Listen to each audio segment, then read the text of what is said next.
Hello students, मैं Sandeep Singh welcome करता हूं आपके अपने channel magnet brains Hindi medium में, जहां पर मिलता है आपको complete school education free of cost. तो जैसा कि हम मिला करते हैं हमारे फिजिक्स सब्जेक्ट के साथ, और इन दिनों हम डिस्कस कर रहे हैं हमारे चैप्टर नंबर 7 जो कि है गुरुत्वाकर्षण।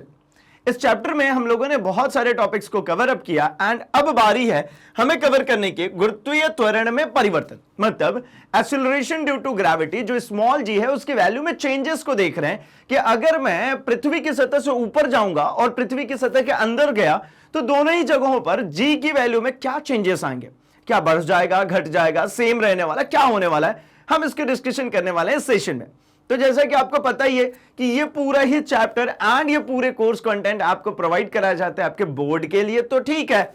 इसके साथ साथ अगर आप कोई भी competitive examination like IIT, JEE, NEET या फिर आप सीयूईटी के लिए प्रिपरेशन कर रहे हैं तो वहां पर भी इक्वली इक्विवेलेंट है ये, ठीक है। तो चलिए शुरू कर लेते हैं इस सेशन को एंड देखते हैं हम गुरुत्वीय त्वरण में परिवर्तन को। तो जैसा कि हमें पता है कि स्मॉल जी का मान सभी स्थानों पर एक समान होता है। कहां पर? तो औसत रूप से हमारी पूरी धरातल पर, औसत रूप से हमारी पूरी पृथ्वी पर हम कंसीडर करते हैं कि भैया जी का मान कांस्टेंट होता है। चूंकि स्मॉल जी को मैं थोड़ा सा डिस्कस कर लूं तो ये गुरुत्वीय त्वरण है ना। मैं सबसे पहले यहां पर बात कर रहा हूं तो कह रहा हूं कि ये गुरुत्वीय त्वरण है।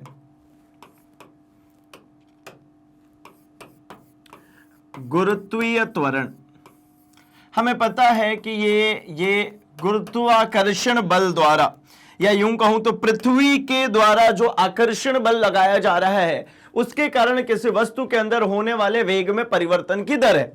तो मतलब इसको हम रिप्रेजेंट करते हैं किससे भैया? जी से, और ये होता है GME अपॉन RE स्क्वायर। यहां पर मैं अगर आपको लिखूं तो ये पता है मुझे, ये G जो है ये सार्वत्रिक गुरुत्वाकर्षण नियतांक है, ये सार्वत्रिक गुरुत्वाकर्षण नियतांक है।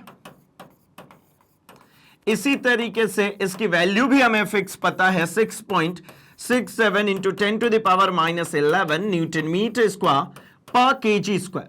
ये बात ठीक है भाई? अच्छा, अगर ये क्लियर है तो ये भी तो कोई चीज है। कौन है ये? Mass of earth. ई मतलब अर्थ के लिए लिख रहा हूं, पृथ्वी के लिए बात कर रहा हूं भाई यहां पर। तो ये है पृथ्वी का द्रव्यमान, ये है पृथ्वी का द्रव्यमान। ठीक इसी तरीके से RE लिखने का मतलब रेडियस ऑफ अर्थ, मतलब पृथ्वी की त्रिज्या।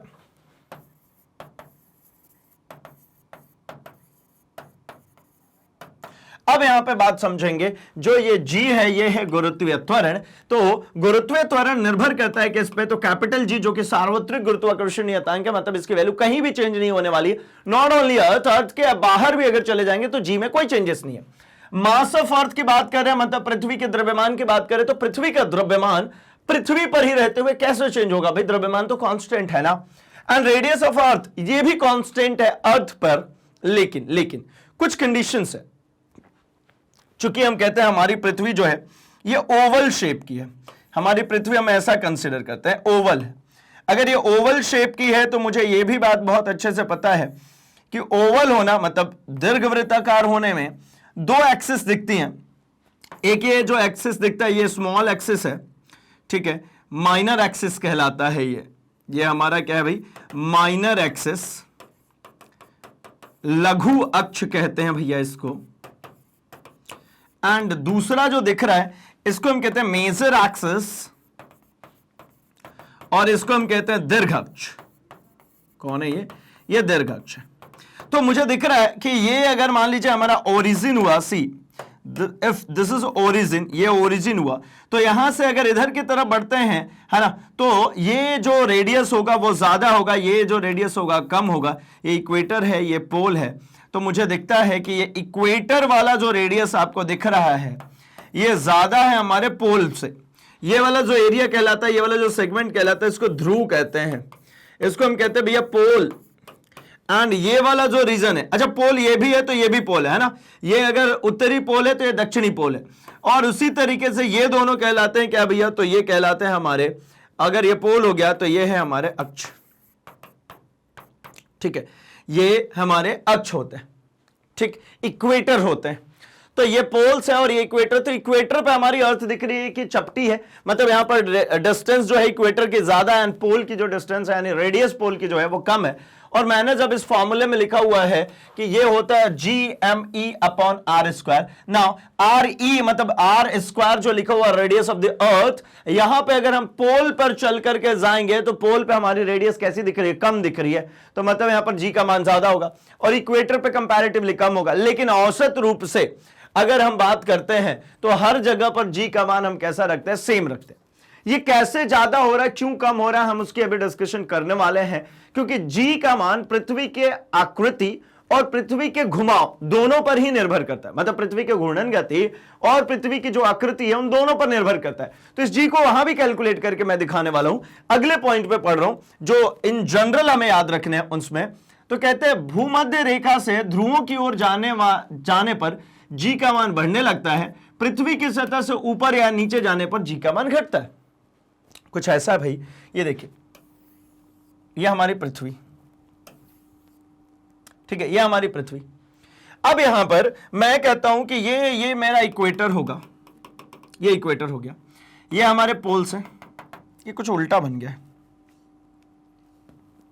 उल्टा इन द सेंस क्या है ना, चपटी ऐसी हो गई थी पृथ्वी हमारी, अब कुछ हद तक, अरे भैया बन जाओ, चलिए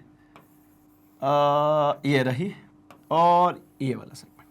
अब यहां पे मैं कहता हूं कि यहां कहीं पर एक बीच में एक सतह ले लेते हैं, यहां पे ले लेता हूं, चलिए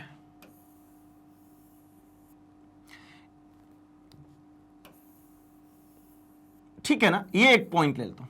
इस पॉइंट पर मुझे G की वैल्यू का कैलकुलेशन करना है, G की वैल्यू मुझे चाहिए, तो अल्टीमेटली ये G डिपेंड करती है किस पे, तो देखिए ना, यहां से मैं इसको कनेक्ट करता हूं, ये पृथ्वी के केंद्र से मैं इस पॉइंट को, इस P पॉइंट की बात करूं, और इसको यहां से भी कनेक्ट करते हैं, तो इन दोनों जगहों से अगर कनेक्ट किया तो हमें यहां पर एक एंगल प्राप्त हो रहा है, ये एक कोण प्राप्त हो रहा है। इस कोण को हम लैम्डा से वैसे डिनोट करते हैं। ये G का मान इसी लैम्डा पर डिपेंडेंट है।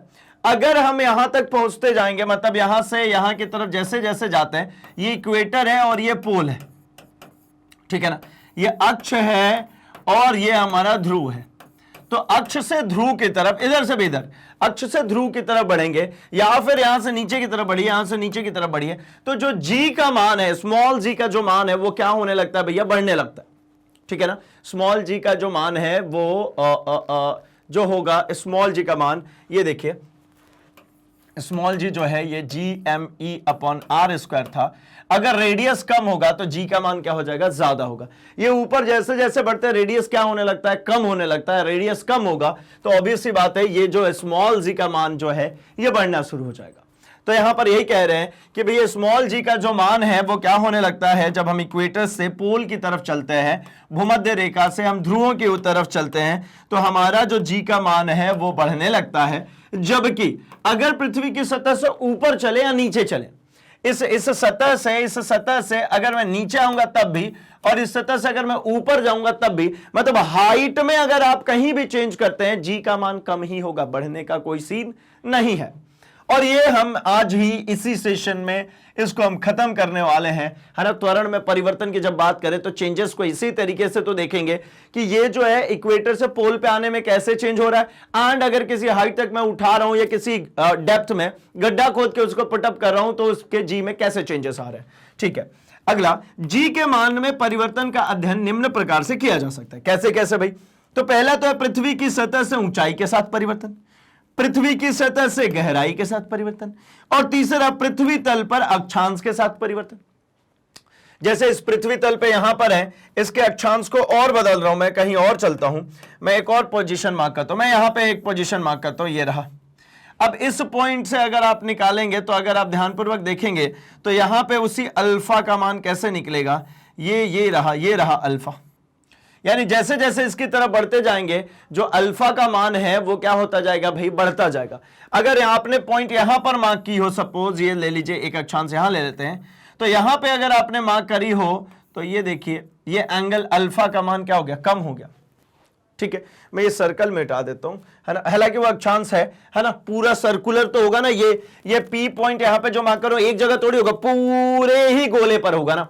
तो मतलब ये अल्फा के मान पर निर्भरता रहती है इसकी। हम इन सभी की चर्चा करने वाले हैं। चलिए एक एक करके शुरुआत कर लेते हैं। हम किसके साथ चलते हैं भाई, सतह से ऊंचाई के साथ में क्या चेंजेस आता है, सबसे पहले इसकी बात करके आते हैं, फिर फर्दर आगे डिस्कशन करेंगे। तो हमारा कहना यह है कि ऊंचाई के साथ जी के मान में परिवर्तन, मतलब variation in the value of G with altitude. Altitude का मतलब क्या होता है भैया, हाइट, ठीक है ना। और बहुत सारी चीजें हम डिस्कस करने वाले हैं यहां पर, ठीक है। तो मैं कहता हूं मान लीजिए पृथ्वी का द्रव्यमान m तथा पृथ्वी की त्रिज्या r है, तो उसकी सतह पर द्रव्यमान की कोई वस्तु रखी है ना, किसी भी द्रव्यमान की कोई वस्तु रखी है, कुछ भी रख दिया, ठीक है। तब पृथ्वी द्वारा m द्रव्यमान की वस्तु पर आरोपित बल, ये स्मॉल m जो है इसके ऊपर जो फोर्स जितना लगेगा वो कितना लगेगा भाई, तो ग्रेविटेशनल फोर्स के बराबर, that is F equals to G m1 m2 upon r square. Now m1 की जगह पे कौन है भैया, कैपिटल M है पृथ्वी का द्रव्यमान, स्मॉल m रखा हुआ है किसकी जगह पर, m2 की जगह पे। यहां पर ये जो h हाइट पे ये ऑब्जेक्ट रखा हुआ है ये कितना है, स्मॉल m है, ठीक है। तो हमसे कह रहे हैं कि वेरिएशन बताइए हमारे g और g के मान में। तो चलिए भैया देखते हैं हम जरा। तो मैं कहता हूं कि सतह पे जब रखा था तब कितना था, G M M upon R square. जब इसको एक सर्टेन हाइट एच पर लेकर के गए, ठीक है, तो मैं क्यों ना इधर चलूं एंड आपको पूरा एक साथ करा दूं तो आपको मजा भी आ जाए एंड ये सॉल्व करना भी आपको आसान लगने लगे। लेट्स सी, ऐसा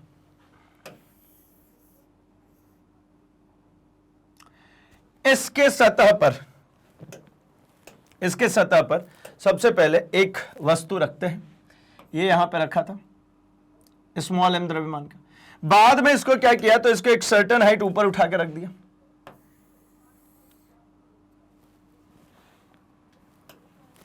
ये रहा पृथ्वी का सेंटर। इस सेंटर से मैं बोलता हूं कि इस सेंटर से ये h हाइट पहुंच गया। h हाइट पे फिर से क्या किया, तो इस वस्तु को उठा करके रखा। ये पहले सतह पे था, अभी ये h हाइट पे आ गया, ये यहां आ गया, ठीक है। चलिए, तो ये जो सेंटर टू सेंटर होता भैया यहां तक पहुंचेगा, है ना, यहां तक पहुंचेगा। ये हमारा जो है m है, ये भी हमारा जो है वो वही मास है। ये नीचे जो आपको दिख रहा है, ये मास छोटा सा जो दिख रहा है, ये कुछ नहीं, इसको जब सतह पर रखा है तब की बात करना चाह रहे हैं। ये जो है ना, इसको थोड़ा सा ब्रेक कर देता हूं। ये जो मास है ये कहां रखा हुआ है भैया, सतह पे रखा है। थोड़ी देर बाद इसी मास को मैंने क्या किया, तो इस मास को यहां से उठा करके यहां पर ले गया और ये सतह से यहां तक की जो ऊंचाई है, सतह से ध्यान रखेंगे, सतह से यहां तक की ऊंचाई h है, जबकि सतह से ये जो ऊंचाई है वो कितनी है भैया, r है। मतलब ये जो है ना, ये जो सेंटर है हमारी पृथ्वी का, ये कहलाएगी क्या, इसकी रेडियस, और ये ऊपर हाइट। मतलब कंप्लीट हाइट की बात करूं तो यहां से यहां तक में पूरी हाइट कितनी हो जाएगी, तो ये हो गई r प्लस h। और चूंकि आपको पता है गुरुत्वाकर्षण बल केंद्रीय बल होता है, मतलब सेंटर टू सेंटर लगता है ना, इस ऑब्जेक्ट के केंद्र से इस पृथ्वी के केंद्र पर यह अप्लाई होता है। तो मैं कहता हूं कि देखिए पृथ्वी की सतह पर, शुरुआत यहीं से करते हैं, पृथ्वी की सतह पर m द्रव्यमान के पिंड पर पृथ्वी द्वारा लगाया गया गुरुत्वाकर्षण बल, पृथ्वी द्वारा लगाया गया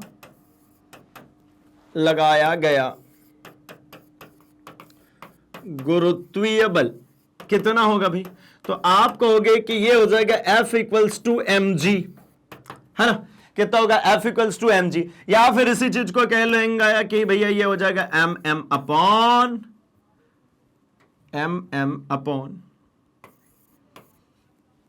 r स्क्वायर। क्यों r स्क्वायर, क्योंकि अभी ये सतह पे रखा है। अब इसको भैया यहां से उठाओ, ले चलो, ये ऊपर, ये ले आए ऊपर, उठा करके ले आए ऊपर, तो h हाइट ऊपर ले गए। तो देखिए h ऊंचाई ऊपर ले जाने पर पृथ्वी द्वारा लगाया गया बल, पृथ्वी द्वारा लगाया गया बल कितना हो जाएगा भाई, तो ये हो जाएगा F इक्वल्स टू, अब इसको F डैश कह लेता हूं, H हाइट पर ले गए ना तो इसको F डैश कहता हूं। मास में और G, देखिए इस G के मान में कोई परिवर्तन नहीं, पृथ्वी के द्रव्यमान और इस वस्तु के द्रव्यमान में कोई परिवर्तन नहीं, आपने हाइट में परिवर्तन करिए ना, तो कर दो ना भैया, लो आओ हाइट में परिवर्तन, R प्लस H का स्क्वायर। क्यों R प्लस H? क्योंकि अब मैंने फिर से कहा केंद्रीय बल है, मतलब इसके केंद्र से इसके केंद्र तक काम करेगी, तो मतलब इनके हाइट में यहां तक R था और ये H था, मतलब कंप्लीटली R प्लस H। लो भैया हो गई बात खत्म, हो गई कहानी यहीं पर खत्म। क्या करना है अब आगे करना है इसको सॉल्व, कि भैया ये तो F डैश आया और ये F आया है ना, इसके ऊपर यहां पे जो फोर्स लग रहा है उसको कह रहा हूं F और इसको कह रहा हूं मैं F डैश। अब इसी के लिए अगर मैं इन दोनों में कंपेयर करता हूं G के मान को, तो मैं कहता हूं अर्थात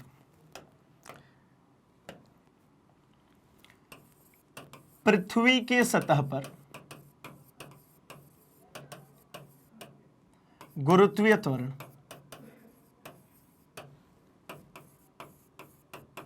स्मॉल जी है ना, कितना होगा, तो आप कहोगे ये होगा GM अपॉन R स्क्वायर, तथा H ऊंचाई पर G का मान, H ऊंचाई पर गुरुत्वीय त्वरण G डैश, इसका मान यहां पर कितना होगा भाई, तो GM upon R plus H का होल स्क्वायर। ये देखिए ना, इसमें ये क्या था, ये mg था, तो ये भी तो mg ही है। m का मान अगर देखते हैं तो ये रहा, तो g का मान तो यही रहेगा, ये है g। इसमें भी अगर मैंने इसको लिखा है तो ये क्या है, ये है g। स्मॉल m तो m था भैया, mass of object, and as we know very well कि भैया जो गुरुत्वीय त्वरण होता है उसका मान स्मॉल g में कहीं पर भी नहीं आता, मतलब स्मॉल g जो गुरुत्वीय त्वरण है उसको वस्तु के द्रव्यमान से कोई लेना देना नहीं, ठीक है ना। तो चलिए, जब पिंड के द्रव्यमान से लेना देना नहीं है, मतलब इस पूरे ऑब्जेक्ट से यानी पृथ्वी से मतलब है, यानी वस्तु के द्रव्यमान से कोई लेना देना नहीं है, यानी अगर एक छोटा सा ऑब्जेक्ट होगा तब भी गुरुत्वीय त्वरण उस पर इतना ही काम कर रहा होगा, एक बहुत भारी सा ऑब्जेक्ट होगा, बहुत ज्यादा मास वाला ऑब्जेक्ट होगा, तब भी उस पर गुरुत्वीय त्वरण उतना ही काम कर रहा होगा। तो ये दोनों फैक्टर्स अगर क्लियर है तो मुझे निकालना था क्या भाई, मुझे निकालना है, चलिए थोड़ा सा और आगे बढ़ाता हूं मैं कह लेता हूं this is the equation number first and this is the question number second. अब मैं कहता हूं इक्वेशन नंबर सेकंड को फर्स्ट से डिवाइड कर दीजिए। आपको क्या निकालना था भाई, त्वरण में परिवर्तन कैसे निकलेगा, तुलना करके ना। तो मैं कहता हूं गुरुत्वीय त्वरण में परिवर्तन के लिए इक्वेशन सेकंड को इक्वेशन फर्स्ट से तुलना करने पर, आओ चलो तुलना करें, तो मुझे यहां पर क्या मिल जाएगा, G dash upon G which is equals to, ये था GM upon R plus H का whole square upon GM upon R square. Further लिखेंगे तो G डैश अपॉन G, ये GM से GM तो कैंसिल हो गया, R स्क्वायर भैया चला गया ऊपर, R स्क्वायर अपॉन क्या आ गया, R प्लस H का होल स्क्वायर, ये आ गई वैल्यू, क्या आ गई, G dash upon G is equals to R square upon R plus H का होल स्क्वायर। अब यहां पर मैं आपसे क्या कहता हूं, मैं कह रहा हूं कि देखिए ना, ये जो नीचे वाली वैल्यू है, जो डिनोमिनेटर है, ये तो मुझे बड़ी दिख रही है ना, जो हमारे हर में जो नीचे की तरफ है वो बड़ी वैल्यू दिख रही है, R अकेला छोटा, तो मुझे यहां पर ऐसा देखने को तो मिल रहा है ना कि R प्लस H ये बड़ा हो गया किससे, R से। अगर R प्लस H R से बड़ा, भाई ऑब्वियस सी बात है, जब मैं यहां चर्चा कर ही रहा हूं कि this is the radius R and this is the height H, अब R प्लस H तो R से तो बड़ा ही है ना भाई। अगर मैं ऐसा भी सीधे सीधे कहूं कि रेडियस, किसी भी चीज में कुछ नंबर जोड़ दोगे तो बड़ा ही होगा ना, ये मूल नंबर में कुछ जुड़ गया तो बड़ा हो गया, ये अगर बड़ा हो गया तो मतलब R प्लस H बड़ा है, ठीक है, R प्लस H अगर बड़ा है तो क्या लिख सकता हूं, अतः भाई किसी का भी आपने कह दिया कि ये जो डिनोमिनेटर है ये बड़ा है। अच्छा अगली लाइन लिख देता हूं, चलो इसको ऐसा लिख लो तो भी चलेगा ना, R square upon R plus H का होल स्क्वायर, अभी ठीक है। मैं कहता हूं कि यहां पर ये G की वैल्यू फिक्स थी, R प्लस H की वैल्यू बड़ी है R से, तो ये ओवरऑल नंबर कैसा हो जाएगा, छोटा। किसी का भी अगर हर जो है चलो एक लाइन और लिखता हूं, मैं कहता हूं किसी का भी अगर जो हर है, अगर यहां पर लिखेंगे तो ये जी डैश किसके इनवर्सली प्रोपोर्शनल दिख रहा है भाई, आर प्लस एच के होल स्क्वायर के। तो मैं कहता हूं कि अगर ये इसके इनवर्सली प्रोपोर्शनल है, ये वैल्यू बढ़ेगी तो जी डैश क्या होगा, कम होगा। इसमें बढ़ेगा कौन, देखो ये आर तो पृथ्वी की त्रिज्या है, यहां पर आर जो है पृथ्वी की त्रिज्या, ये देखिए ना कांस्टेंट तभी तो माना, पृथ्वी की त्रिज्या नहीं बदल रही। ये जो जी है वो एक्सपेरिमेंटली हमने निकाल के रखा 9.8, तो इसकी वैल्यू 9.8 हो गई, पृथ्वी की त्रिज्या फिक्स हो गई, है ना। अब नीचे क्या बचा भैया, तो आर प्लस एच। अब इसमें भी आर प्लस एच में भी ये आर तो कांस्टेंट है, बदलेगा कौन, ये सिर्फ और सिर्फ एच, हाइट।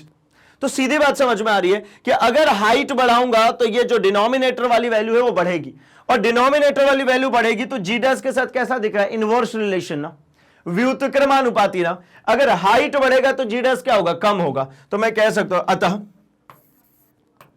जी डैश का मान ऊंचाई बढ़ाने पर, जी डैश का मान ऊंचाई बढ़ाने पर कम होता है। क्या हो जाता है भाई, डिक्रीज होना शुरू हो जाता है, कम होना शुरू हो जाता है। ठीक है, तो ये सब हटा देता हूं, है ना, ये एरो एरो, क्योंकि अभी आपको नोट्स बनाने में कहीं समस्या नहीं आए, अभी हटा दिया। आई होप पॉइंट्स तो आपको पूरे क्लियर हो गए। चलिए, अगर इतने से पॉइंट्स क्लियर हो गए तो थोड़े से और आगे बढ़ लिया जाए, है ना। मैं अभी क्या कहता हूं, इसमें थोड़े बहुत और काम करने की इच्छा हो रही है मेरी। क्या करना चाह रहा हूं मैं, जरा देखिए ना, है ना, कुछ कुछ कहानियां और बनाते हैं, कुछ कुछ रिलेशंस और बनाते हैं, जिससे हम कुछ और बातें भी कर सकेंगे। यहां पे हमें एक बात तो समझ में आ गई कि ऊंचाई बढ़ाने पर जी डैश का मान कम हो रहा है, लेकिन कितना, क्या, कैसे, कब, कहां तक, है ना। तो चलिए इनकी केसेस कुछ बनाते हैं। मैं कहता हूं जरा देखिए ना, है ना, जी डैश अपॉन जी, ये लिखा है ना, लेफ्ट साइड में रहने दो, और राइट साइड में भैया मेरा साथ दे दो जल्दी से, तो ये बन जाए। क्या कहता हूं मैं, इसमें से आर स्क्वायर को कॉमन करो ना, ये नीचे आर स्क्वायर अच्छा नहीं लग रहा, लो भैया बाहर निकाल दो, लो घर से बाहर ये गया तो इसको तो अकेला कर गया, और इसको क्या करेगा, तो भैया इसको अपने घर की चीजें दे गया। मतलब ये क्या कहता हूं मैं, यहां पर एच के साथ में आर नहीं था ना, आर आपने निकाला तो इसको आर से क्या करना पड़ता है, डिवाइड। नहीं मान रहे तो लो भैया मल्टीप्लाई करके देख लो, आओ, ये जैसे ही करोगे आर स्क्वायर, ये जैसे ही करोगे क्या हो जाएगा, तो एक आर से, है ना, एक आर से ये R square, ultimately R square से आर स्क्वायर कैंसिल हो जाएगा, आर स्क्वायर प्लस एच बचेगा, तो यही तो बच रहा है ना।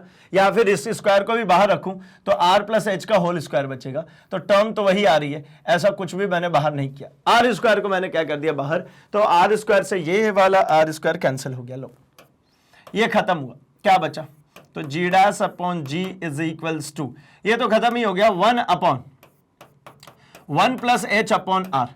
अच्छा एक और कहानी है, थोड़ा सा भैया दम लगा करके सुनेंगे तो ये बात पल्ले पड़ेगी। जो चीज नीचे दिख रही है 1 के अपॉन में, अगर इसको ऊपर ले गए तो क्या होगा, इसको अगर आप ऊपर ले जाओगे तो आप कहते हो कि भैया कुछ मत करो ना, ये -2 कर दो, लो क्या कर दो भैया, -2 कर दो। अच्छा, ये जैसे ही आता है एक बात मेरे को याद आती है, और इस बात पे मेरे साथ में बड़े ही कम लोग अग्री होंगे, है ना, क्योंकि आप भरोसा ही नहीं करते हो मेरे ऊपर, तो भैया भरोसा करना। और इसको आपने पहले भी पढ़ा हुआ है, मैं कुछ नया नहीं करने वाला हूं, बट हाँ पहली बार में सुनकर अरे अरे ये अपनी मर्जी साध रहे हैं, ऐसा नहीं है भाई, है ना। बहुपद के नियम से, बहुपद के नियम से मैं लिख जरूर देता हूं, अगर आपके पास में 1 प्लस, है ना, r to the power -a हो, तो ये हो जाती है 1 माइनस ए आर, ठीक है, मतलब पावर नीचे आके इसके साथ मल्टीप्लाई हो जाएगा, ठीक है ना। चलो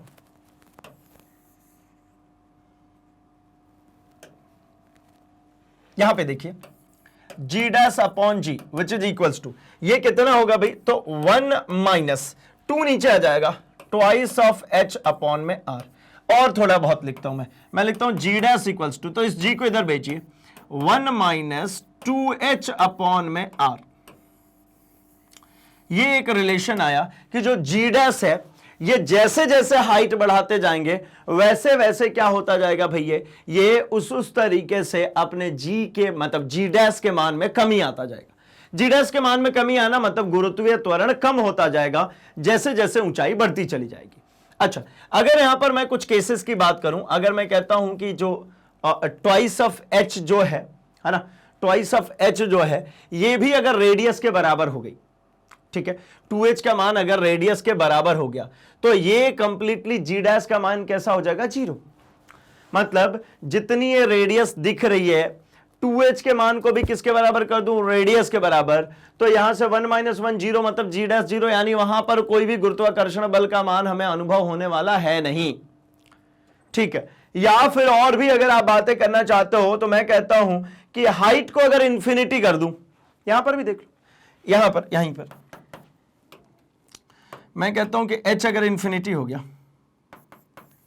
कलर चेंज, चलो h का मान अगर इनफाइनाइट हो गया तो ये पूरा इनफाइनाइट हो जाएगा, एनीथिंग अपॉन इनफाइनाइट, मतलब g डैश का मान कितना हो जाएगा भैया, g इंटू 0, मतलब कितना हो जाएगा, 0। यहीं पर लिख देता हूं मैं, मतलब इससे आपको क्या साबित होती है, अर्थात अनंत पर गुरुत्वीय त्वरण का मान कितना होगा भैया, तो 0 होगा। गुरुत्वीय त्वरण का मान कितना होगा, 0 होगा, 0 होगा, है ना। तो मतलब एक पॉइंट तो यहां पे ये क्लियर हो रही है कि पृथ्वी का या फिर किसी का भी गुरुत्वीय त्वरण जो काम करती है वो गुरुत्वाकर्षण क्षेत्र में ही काम करती है, उसके बियॉन्ड नहीं। मतलब इसकी वैल्यू इनफाइनाइट कर दी तो आपने क्या देखा, जी का मान क्या हो गया, खत्म ही हो गया, 0 हो गया भाई। और मैं तो अभी कह रहा हूं यहां तक कि जी का मान जैसे जैसे बढ़ाते जाओगे, जी डैश का मान कम, एच का मान जैसे जैसे बढ़ाते जाओगे जी का मान कम होता जाएगा, यानी हाइट जैसे जैसे बढ़ती चली जाएगी वैसे वैसे गुरुत्वीय त्वरण का मान घटता जाएगा। और अगर आपने इतना बढ़ा दिया कि आप कहां चले गए, अनंत पे, इनफाइनाइट पे, तो अगर आप अनंत पे चले गए तो वहां पर तो गुरुत्वाकर्षण बल का मान ही 0 हो जाएगा, मतलब गुरुत्वीय त्वरण वहां पर 0 हो जाएगा। तभी तो ये कई सारी बातें की जाती है कि भैया ये जो है ना मास 0 नहीं होगा, जी 0 हो जाएगा, जी 0 हो जाएगा, मतलब वेट कैसा हो जाता है वहां पर, 0। यानी एक और पॉइंट क्लियर हो रहा है कि जैसे जैसे पृथ्वी सतह से ऊपर की तरफ उठना शुरू करेंगे जी का मान कम होता जाएगा, यानी वेट क्या होने लगेगा, कम होगा। लेकिन ध्यान है एच की बहुत ज्यादा कम वैल्यू के लिए नहीं, मतलब एच बहुत कम हो, है ना, एच बिल्कुल बहुत ज्यादा ही अगर कम हो, यानी सतह के आसपास ही हो, इतना छोटा हो कि इसको क्या मान सकते हो आप, 0। तो एच अगर बहुत कम हो, 0 मान लोगे तो ये क्या हो जाएगा, जी डैश जी के बराबर।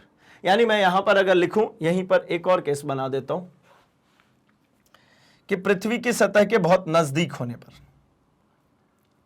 पृथ्वी के सतह के बहुत नजदीक होने पर, ठीक है, यहीं पे बनाता हूं मैं, सतह के नजदीक होने पर, बहुत नजदीक होने पर, सतह के बहुत ज्यादा अगर आप करीब हैं, इसका मतलब आप कहना चाह रहे हैं कि h ऑलमोस्ट कैसा ले लूं मैं, 0। मतलब ऐसे कह देता हूं कि r जो है ये बहुत बहुत ज्यादा बड़ा है किससे, h से, तो h कैसा कह लोगे आप, ऑलमोस्ट 0। अगर h को ऑलमोस्ट 0 कह लिया तो आपके पास में ये जो g डैश है ये किसके बराबर हो जाएगा, g के बराबर। जी डैश किसके बराबर, जी के बराबर। अगर जी डैश जी के बराबर हो गया, इसका मतलब आप ये भी कह सकते हो कि अच्छा तो पृथ्वी के सतह पर जितना गुरुत्वीय त्वरण का मान होगा, एक छोटी सी हाइट बढ़ने पर भी गुरुत्वीय त्वरण का मान उतना ही होगा, बहुत ज्यादा अंतर आने वाला है नहीं। मतलब पृथ्वी की सतह पे हमारे लिए, देखिए वेट की बात कर लेता हूं, मेरा वेट अल्टीमेटली mg है, जी का मान मेरे ऊपर लग रहा है, तो जितना ग्राउंड फ्लोर पे मेरे पर जी का मान लग रहा होगा, फर्स्ट फ्लोर पर भी मैं कंसीडर करूंगा कि मेरे जी के मान में कोई अंतर नहीं आया, क्योंकि ग्राउंड फ्लोर और फर्स्ट फ्लोर मतलब 5 या 10 फीट, 5 तो बहुत छोटा हो गया, 10 फीट या 12 फीट का अंतर है। तो 12 फुट के लिए अगर मैं कंपेयर करने चलूं तो मेरे हिसाब से ये 4 मीटर के आसपास के डिस्टेंस मेरे पूरे पृथ्वी की त्रिज्या के कंपैरिजन में तो नेग्लिजिबल है। तो मतलब जितना वेट मेरा फर्स्ट फ्लोर पे आएगा उतना ही वेट कहां आएगा, ग्राउंड फ्लोर पे आएगा। इसीलिए कहते हैं कि इस जी के मान में बहुत कम चेंज अगर हाइट में हो रही है तो बहुत सारा चेंजेस आने वाला नहीं है। मतलब कुछ ऐसा कह सकता हूं मैं आपसे कि भाई अगर ऐसा कि जी का मान पृथ्वी तल से, पृथ्वी मिटो नहीं भैया, मिटो नहीं, चलिए पृथ्वी तल से ठीक है ना, निकट ही मतलब अल्प ऊंचाई पर, निकट ही कह सकते हैं, अल्प ऊंचाई पर जी का मान सरल रेखीय होता है। जी का मान कैसा होगा? सरल रेखीय। परिवर्तन प्रदर्शित करता है, जबकि अत्यधिक दूरी, मतलब अगर ज्यादा दूरी ले जाएंगे, अधिक दूरी पर जी का मान वक्रीय परिवर्तन शो करता है। वक्रीय परिवर्तन प्रदर्शित करता है। ठीक है, मतलब ऐसा कह रहा हूं कि अगर आप इनके बीच में ग्राफ बनाने की कोशिश करेंगे, ये लीजिए, इधर जी रख देते हैं और इधर क्या रख देते हैं? एच। ठीक है, स्मॉल आर लिख ले तो आर प्लस एच को। देखिए इधर में क्या रखा भैया? यहां पर जी का मान है। ठीक है, और इधर में कौन है भैया? तो इधर में मैं कह देता हूं आर। स्मॉल आर मतलब भैया आर प्लस एच, है ना, हाइट बढ़ाने के साथ में अगर चल रहा, तो इसमें जो मान आता है यहां पे ऐसा चलता है। ठीक है, ऐसा चलेगा सीधे सिंपली। अब इसका सीधा सिंपल सा मतलब ये होता है कि भैया इसमें जो जी डैश के जो मान में कमी आती है वो कैसी आती है? तो ये हमारा जी डैश के मान में जो कमी है ये वक्रीय रूप में हमारी कमी चल करके आती है। ठीक है, जहां पर अगर मैं कहता भी हूं तो एच जो है ना, इसमें जैसे हमने कहा था एच बहुत बहुत छोटा है अगर आर का, यहां तक के रीजन को ले लेता हूं, एच बहुत बहुत छोटा है आर के, इसके बाद में ये इस तरीके से वक्रीय रूप से क्या होती जाती है? कम होती चली जाती है। ठीक है, अच्छा ऐसा ग्राफ क्यों बनता है भाई? तो ऐसा ग्राफ बनने के पीछे कारण है, जी जो है ये होता है कितना है? तो G M upon R square. मतलब अल्टीमेटली मैं कहता हूं कि जी डैश की भी बात करते हैं तो इनवर्सली प्रोपोर्शनल किसके होता है? आर स्क्वायर के। ये नीचे आर स्क्वायर जो स्मॉल आर स्क्वायर में लिख रहा हूं, इसका मतलब है भैया आर प्लस एच का होल स्क्वायर, है ना। तो मतलब ये कैसा कर्व ही है ना भैया। अगर क्यूबिक इक्वेशन आती है तो उसका ग्राफ कैसे चलता है भैया? कर्व के फॉर्म में चलता है। ठीक है, तो यहां पे जो हमने फाइनल स्टेटमेंट जो निकाली है, फाइनल यहां पर जो रिजल्ट निकाला है, इसके अकॉर्डिंगली हमने एक बात समझी कि अगर इनफाइनाइट पे जाएंगे तो क्या होगा, सतह के बहुत नजदीक होंगे तो क्या होगा। एंड एक और चीज यहां पे कैलकुलेट में करता हूं, जरा देखना, इसको और आगे बढ़ाता हूं मैं, इसको यहां पर जी डैश लिखता हूं, इसको जरा ओपन कीजिए तो जी माइनस, ठीक है, कितना हो जाएगा? G minus G H, G minus G H 2GH upon R. अब अगर इनमें से जी को इस साइड लेकर क्या, ठीक है ना, तो क्या लिख सकते हैं? जी डैश, इसको इधर लाइए, minus G, G dash minus G is equals to minus 2GH upon are.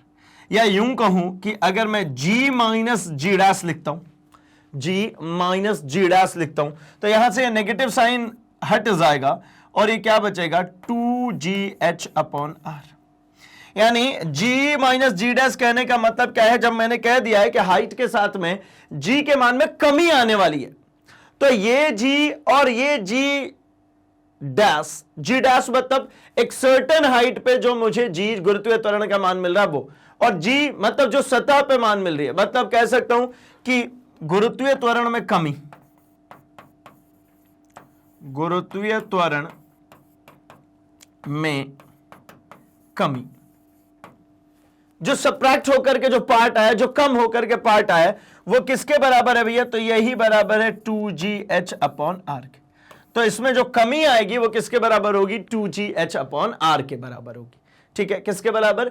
2GH upon are. यानी अब मैं यहां पर आकर के कह सकता हूं कि भैया ये जब इस ऑब्जेक्ट को यहां से एक सर्टेन हाइट तक लेकर के गए और वो हाइट कितनी है? h है, तो यहां से यहां जाने पर g के मान में जो कमी आ रही है, g के मान में कमी जो आ रही है, वो कमी किसके बराबर है भैया? तो ये है 2GH अपॉन आर। किसके बराबर है? 2GH अपॉन आर के बराबर है ये कमी। ठीक है, ये पॉइंट क्लियर हो गया भाई, है ना। तो चलिए आते हम जरा यहां पर, एंड आपके लिए जरा मैं दे दूं कि भाई आप चाहें तो यहां पर स्क्रीनशॉट्स अपने लिए रख सकते हैं। ठीक है, यहां से हमने इसकी कार्यक्रम की शुरुआत करी थी कि गुरुत्वीय त्वरण में परिवर्तन किसके साथ में भाई, गुरुत्वीय त्वरण में परिवर्तन, तो ये वाला पूरा हम लोग कर रहे हैं, वो कर रहे हैं ऊंचाई के साथ में। किसके साथ में? ऊंचाई के साथ में। ये हमने जी के मान में परिवर्तन देखा है। ये पूरा ही टॉपिक इसके लिए बात करी हमने ऊंचाई के साथ में। हम एक सर्टेन हाइट पे जा रहे हैं तब हम इसकी बात कर रहे हैं। तो ऊंचाई के लिए सबसे पहले हम लोगों ने फोर्स की वैल्यू लिखी, फिर जी को कंपेयर किया, है ना। तो पहले इसका स्क्रीनशॉट रख लीजिए, फिर आप इसका स्क्रीनशॉट रख सकते हैं। यहां पर हम लोगों ने जी के मान में कमी हमने बताई, हमने केसेस की बात करी, हमने कितनी कमी होगी उसकी भी बात कर ली। कम तो हो रहा है, कितना कम हो रहा है हमने इसकी भी चर्चा यहां पर कर ली है, ठीक है। अब कुछ कुछ फैक्टर्स और थे कि भैया जब इनफाइनाइट हो जाएगा या फिर सतह के बहुत ज्यादा करीब होगा, है ना, जैसे हम ग्राउंड फ्लोर और फर्स्ट फ्लोर की बात कर रहे थे, तो ये सतह के करीब है, जी के मान में बहुत सारा चेंजेस नहीं आने वाला, ठीक है। इसी प्रकार मैं आगे की तरफ बढ़ता हूं। अब चला देखते हैं हम कुछ कुछ बातें, ठीक है। तो यहां पर ग्राफ वाला ये वाला जो पोर्शन है इसका भी स्क्रीनशॉट रखिए। अब आगे की तरफ जरा देखते हैं। तो हम कह रहे हैं कि भैया ये हमारा जी के मान में परिवर्तन निकल के आ गया 2gh/r, ठीक है। तो कह रहे हैं कि पृथ्वी की सतह से ऊंचाई पर गुरुत्वीय त्वरण, अर्थात पृथ्वी की सतह से ऊपर जाने पर गुरुत्वीय त्वरण का मान घटने लगता है, जो कि बराबर होता है 2gh/r के, ठीक है। चलिए आगे देखते हैं हम जरा। तो यहां पर एक सवाल है हमारे पास, एक क्वेश्चन है कि पृथ्वी की सतह पर किसी वस्तु का भार 81 न्यूटन है। अब इसमें तो कंफ्यूजन नहीं होना चाहिए कि भैया मास की यूनिट होती थी केजी, है ना, वेट की यूनिट कितनी होती है, तो न्यूटन होती है, क्योंकि वेट जो है ये होता है क्या है भैया, तो ये होता है mass into acceleration due to gravity, into acceleration due to gravity. मतलब तो भैया ये जो है भार बराबर होता है हमारे द्रव्यमान इंटू गुरुत्वीय त्वरण के, यानी ये जो भार जो वेट है वो mg के बराबर है, एंड m मास होता है और ये g त्वरण होता है। तो द्रव्यमान इंटू त्वरण ये अल्टीमेटली क्या है, ये गुरुत्वीय बल है। ये क्या है, गुरुत्वीय बल, और बल की यूनिट न्यूटन। लो, तो यहां पर दिया गया है, उसकी बात कर लूं, दिया गया है, क्या दिया गया भैया, तो हमारे पास में भार गिवन है, यानी वेट गिवन है हमारे पास में 81 न्यूटन, ठीक है। यदि उसे पृथ्वी की सतह से पृथ्वी की त्रिज्या के आधी के बराबर, मतलब r डैश जो है वो r/2 कर दिया, पृथ्वी के त्रिज्या के आधी कर दी, है ना, तो उसका भार कितना होगा, यानी भार बताना है यहां पे। तो भार भैया अगेन मैं कहता हूं W इक्वल्स टू कितना होता है, mg। अब ये कह रहे हैं कि क्या किया, रेडियस चेंज कर दिया। तो यहां पर जो W इक्वल्स टू ये mg है, मेरे से मांग रहे हैं कि आप W डैश बताओ, मतलब वो कितना होगा, mg डैश होगा भैया। आप कहोगे ऐसा क्यों कह रहे हो आप, तो भैया मैं इसलिए कह रहा हूं ऐसा क्योंकि W डैश में मास थोड़ी बदलता है, किसी का द्रव्यमान चेंज होता है क्या, नहीं ना। हाँ, गुरुत्वीय त्वरण जरूर चेंज होगा। तो लो भैया हो गई बात यहीं खत्म। क्या कर लिया हमने यहां पर G डैश की वैल्यू निकालनी है। तो मैं कहता हूं कि G डैश अपॉन G होता है R/R+H का होल स्क्वायर। कैसे, अभी जस्ट हम लोग ने निकाला कि भैया G जो होता है वो होता है Gm/r², और G डैश जो होता है वो हमने कह दिया Gm/r+H का होल स्क्वायर, क्योंकि मैंने कहां लेकर के गए, H हाइट ऊपर लेकर के गया। तो यहां पर G डैश अपॉन G अभी हम लोगों ने निकाला Gm/r+H का होल स्क्वायर अपॉन Gm/r²। ये कैंसिल हो गया, r² ऊपर गया, अपॉन में जो बचेगा वो बचेगा r+H का होल स्क्वायर। तो अब तो सीधे सीधे हम इसको याद रख सकते हैं कि G dash upon G is r+H upon r का होल स्क्वायर, है ना। ये दोनों का होल स्क्वायर है, मतलब अगली लाइन में ये भी लिखूं तो कोई गुरेज नहीं है, कंप्लीट का होल स्क्वायर। आओ चलो, जब इसमें कोई एतराज नहीं है भाई, तो हम यहां पर कुछ काम कर लेते हैं।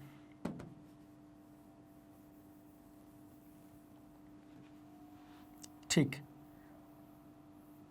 अब क्या करना, तो मेरे से कहा जा रहा है कि r डैश r/2 हो चुका है, या फिर इस r डैश ना कहो तो आप इसको कह लो h, क्या कह लूं, h कह लो तो h किसके बराबर हो गया r/2। कह रहे ना कि पृथ्वी के त्रिज्या के आधी के बराबर ऊंचाई पर ले गया गया है, तो मतलब h की वैल्यू हो गई r/2। तो रख दो भैया यहां पर g' which is equals to r/r plus ये कितना हो गया r/2 का स्क्वायर।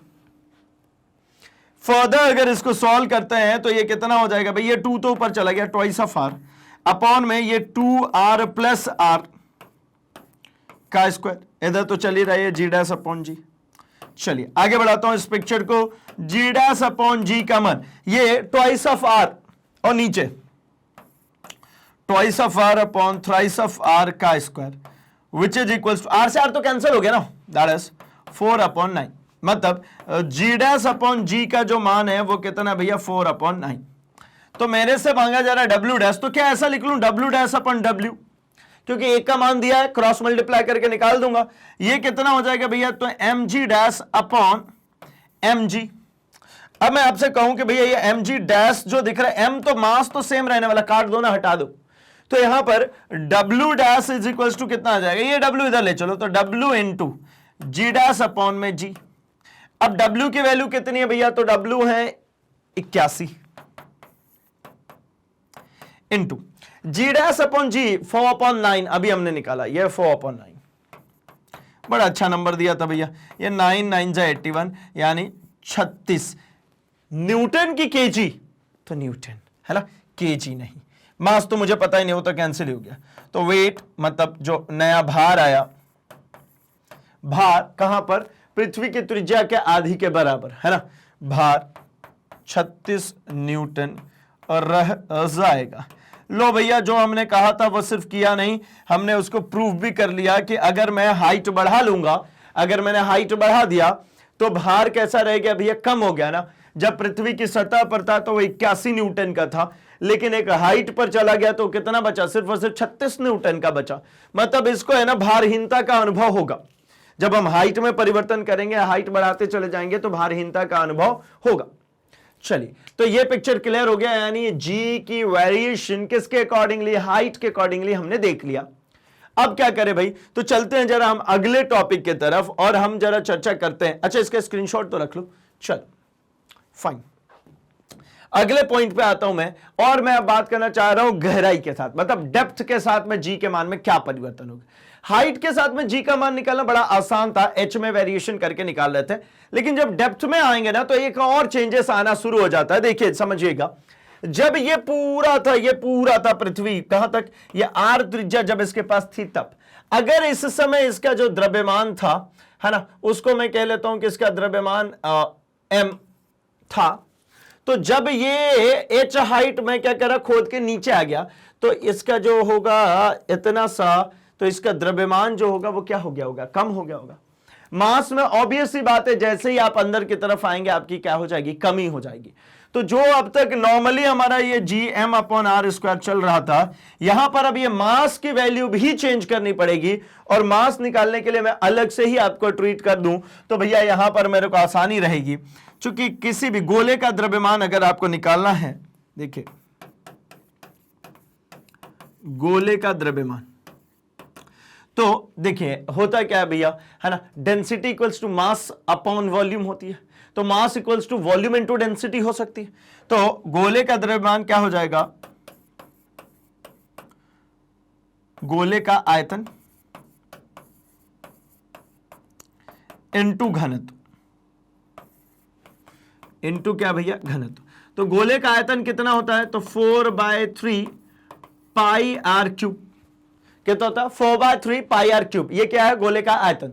और घनत्व को मैं मान ले दूं यहां पर कि रो है, तो कितना हो गया भैया गोले का द्रव्यमान, गोले का द्रव्यमान हो गया m equals to 4/3 pi R cube into rho.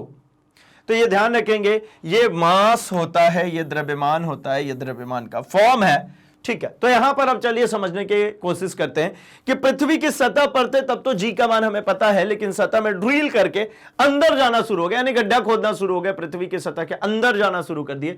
तो जब पृथ्वी की सतह के अंदर आप जाना शुरू करेंगे तब आपको प्रतीत होगा कि जी के मान में कुछ बदलाव आ रहा है ना। नो डाउट वो बदलाव हमें पता है, लेकिन मैं आखिरी में रिवील करूंगा। चलिए मान लीजिए पृथ्वी का द्रव्यमान जो है वो m है और त्रिज्या r है, उसकी सतह पर जो m द्रव्यमान की कोई वस्तु रखी है, यहां पर शुरुआत में ये एक m द्रव्यमान की, स्मॉल m द्रव्यमान की एक ऑब्जेक्ट को हमने रखी हुई है, जो कि क्या होगी भाई, थोड़ी देर बाद h हाइट, इस m द्रव्यमान को मैं थोड़ी देर के बाद क्या करने वाला हूं, h हाइट नीचे गड्ढा खोद के ले आऊंगा। चलिए, तब उस वस्तु पर पृथ्वी द्वारा आरोपित बल कितना होगा, F इक्वल्स टू mg, मतलब G M M upon R square, यानी सतह पर है तब तो कोई एतराज है ही नहीं, है ना, सतह पर कोई एतराज है ही नहीं। तो इस mg के मान में मुझे पता है ये रहा m, ये रहा वो m, तो g का मान कितना रहा होगा, अगर मैं g के मान कहता हूं, अतः g तो यहां पर G M upon R square ही आया होगा। और मैं अगर आपसे ध्यानपूर्वक कहूं तो मैं कहता हूं ये जो जी एम की वैल्यू अभी आपको निकाल के दी मैंने 4/3 पाई आर क्यूब इंटू रो क्या है भाई, तो मैं कहता हूं पृथ्वी का घनत्व, यहां पर जो रो दिख रहा है इस पृथ्वी का घनत्व, डी भी कई जगह पर दिखने को मिल जाएगा, पृथ्वी का घनत्व, क्या लिखता हूं मैं, रो, बहुत सारी जगहों पर आपको डी देखने को भी मिल सकता है भाई, डेंसिटी डी से रिप्रेजेंट कर दिया। चलिए, तो ये हो गया रो अपॉन आर स्क्वायर, ये आर स्क्वायर से ये क्यूब खत्म हो गया, मतलब फाइनली कितना मिला, तो 4/3, या जी को बाहर ही रहने दो, अच्छा लगता है, जी 4/3 पाई आर रो, ये किसकी वैल्यू आ गई, ये स्मॉल जी की,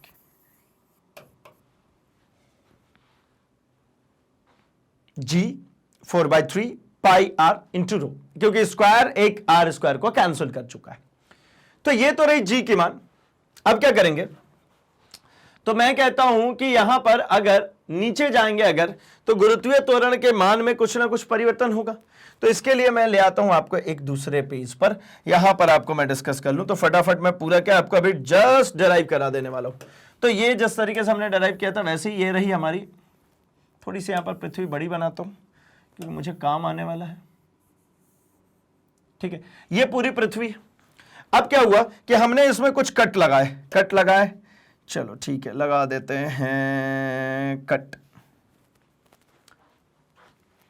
कुछ गहराई पर आए, अब पृथ्वी इतनी बची है, ठीक है, क्या हुआ, तो ये पृथ्वी क्या है, कुछ हाइट कम हो गई इसमें, पहले इस सतह पर थे, अब इस सतह से हम क्या हो गए हैं, इतना नीचे आ गए, और यहां से यहां तक की अगर मैं बात करता हूं, सेंटर से यहां तक की तो त्रिज्या तो उतनी, ठीक है ना। अगर मैं इनको अभी लिखना प्रारंभ करूं तो आप देखो ये क्या क्या है, अगर मैं इसको कहता हूं तो ये मैंने कहा कि ये h हाइट नीचे आए हुए, और ये पूरी यहां पर क्या भैया, इसका सेंटर है, इसका केंद्र यहां पर है, तो ये यहां से यहां तक के लिए जो डिस्टेंस होगी इसको क्या कहूंगा मैं, त्रिज्या कहूंगा, पृथ्वी की त्रिज्या r, पूरा वहां से आखिरी तक की लाइन। तो ये वाली जो लाइन इतनी सी बची होगी, ये इतनी सी बात करता हूं मैं, ये जो बचा हुआ हिस्सा है, ये हिस्सा सिर्फ और सिर्फ कितना होगा, मैं अलग ही बना लूं, ये इतना सा जो हिस्सा बचा है ये कितना होगा, पूरा आर है, और ये जो आपको ब्लू पट्टी दिख रही है वो एच है, मतलब एच हाइट में क्या कर रहा था, नीचे आ गया, तो ये बचा हुआ है सेगमेंट कितना होगा, तो ये आप कहोगे कि ये हो जाएगा आर माइनस एच, ये कितना बचा होगा, आर माइनस एच। तो अभी आपको सब कुछ साफ सुथरा दिख रहा है। अब जरा चलिए मेरे से लिखने के लिए आ जाइए मेरे साथ, कि भैया मैं कह रहा हूं कि जब पृथ्वी की सतह पे, अच्छा इसका वो जी और लिख लेता हूं, है ना, जी और लिख लेता हूं, सॉरी, और रो इसका क्या है भैया, इसका घनत्व है। अब अच्छा लगेगा, चलो अच्छा लगेगा तो शुरुआत की जाए। मैं कहता हूं कि स्मॉल m द्रव्यमान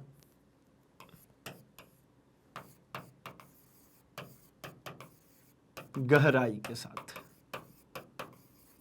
ठीक है ना, ये कह रहे गुरुत्वीय त्वरण परिवर्तन किसके साथ, गहराई के साथ, ठीक है। अब मैं कहता हूं स्मॉल m द्रव्यमान यदि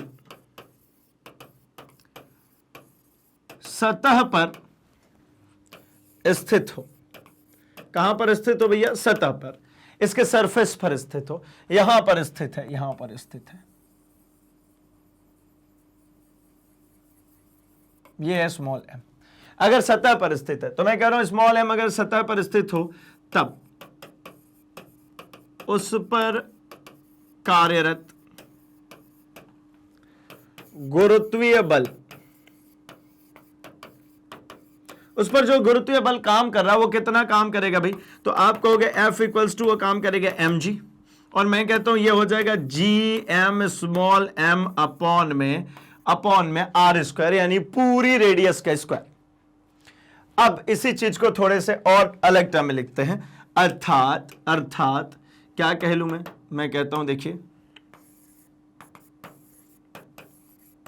अर्थात ये जो g का मान है, g बराबर कितना होगा, तो ये m से m तो कंपेयर कर दिया था मैंने, आपको समझाया था, ये हो जाएगा gm अपॉन r स्क्वायर। अब कहता हूं मैं इसको चूंकि नीचे ही लिख देता हूं मैं,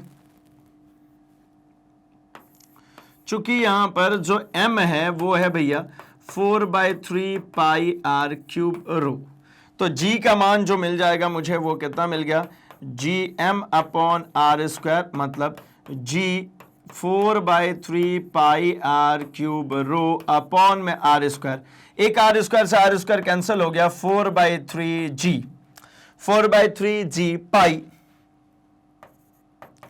r रो। ये किसकी वैल्यू आ गई भैया, ये आ गई g की वैल्यू, ये आ गई हमारी किसकी वैल्यू, g की वैल्यू।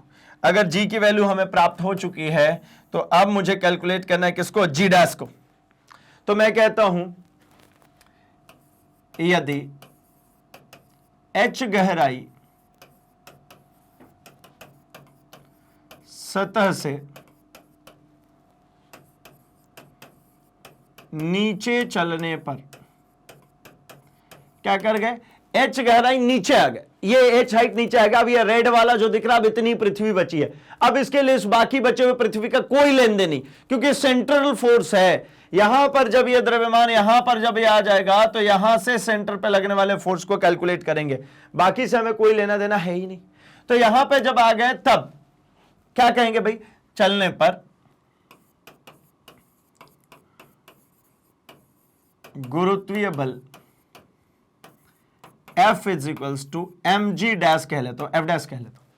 तो mg डैश की अगर आप बात करते हो तो g डैश की अगर मैं कहूं तो ये हो जाता है gm upon r minus h का होल स्क्वायर। और रीजन, ये रेड वाले के रेडियस देखिए r माइनस h है, तो ये r माइनस h का होल स्क्वायर।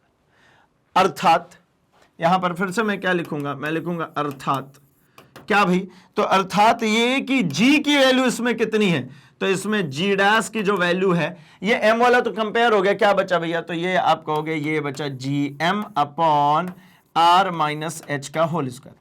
मैं कुछ और कहता हूं, मैं कहता हूं कि ये m की वैल्यू अगर आप रेड वाले के लिए निकालते हैं तब, मतलब इसके मास सिर्फ और सिर्फ निकालते हैं तब क्या लिखेंगे भैया, इसका मास, तो मास इक्वल्स टू क्या होता है, वॉल्यूम इनटू डेंसिटी। वॉल्यूम कितना है भाई, तो 4/3 पाई r माइनस h का होल क्यूब इनटू रो। ये क्या हो गया भैया, तो ये हो गया हमारा वॉल्यूम इनटू डेंसिटी, मतलब ये आयतन इनटू घनत्व। अब आयतन के लिए जो रेडियस r स्क्वायर बचा था वो यहां पर r माइनस h का होल क्यूब है, सॉरी r क्यूब था वो r माइनस h का होल क्यूब है। तो हो गई ना बात, कहता हूं gm upon r minus h का होल स्क्वायर है, तो m की जगह पर रख के देख दीजिए, ये g m की जगह पे 4/3 पाई r माइनस h का whole cube into rho upon में भैया r माइनस h का होल स्क्वायर। तो स्क्वायर से एक क्यूब तो खत्म हो ही जाता है, ये तो हमें साफ सुथरा दिख रहा है। तो ये g डैश का मान जो कितना आएगा भाई, तो ये 4/3 g पाई, 4/3 g पाई, ये r माइनस h के स्क्वायर से ये क्यूब खत्म, एक बच गया, r minus h times of rho. ठीक है, this is equation number first, this is equation number second, and मुझे चाहिए क्या, इन दोनों में रिलेशनशिप है ना। तो मैं कहता हूं सेकंड की तुलना अगर फर्स्ट से कर दूं, जी डैश की तुलना अगर जी से कर दूं तो क्या मिल जाएगा, तो मैं कहता हूं जी डैश की तुलना जी से करने पर, देखिए इक्वेशन सेकंड की तुलना इक्वेशन फर्स्ट से करने पर आपको क्या प्राप्त होता है, g डैश अपॉन जी।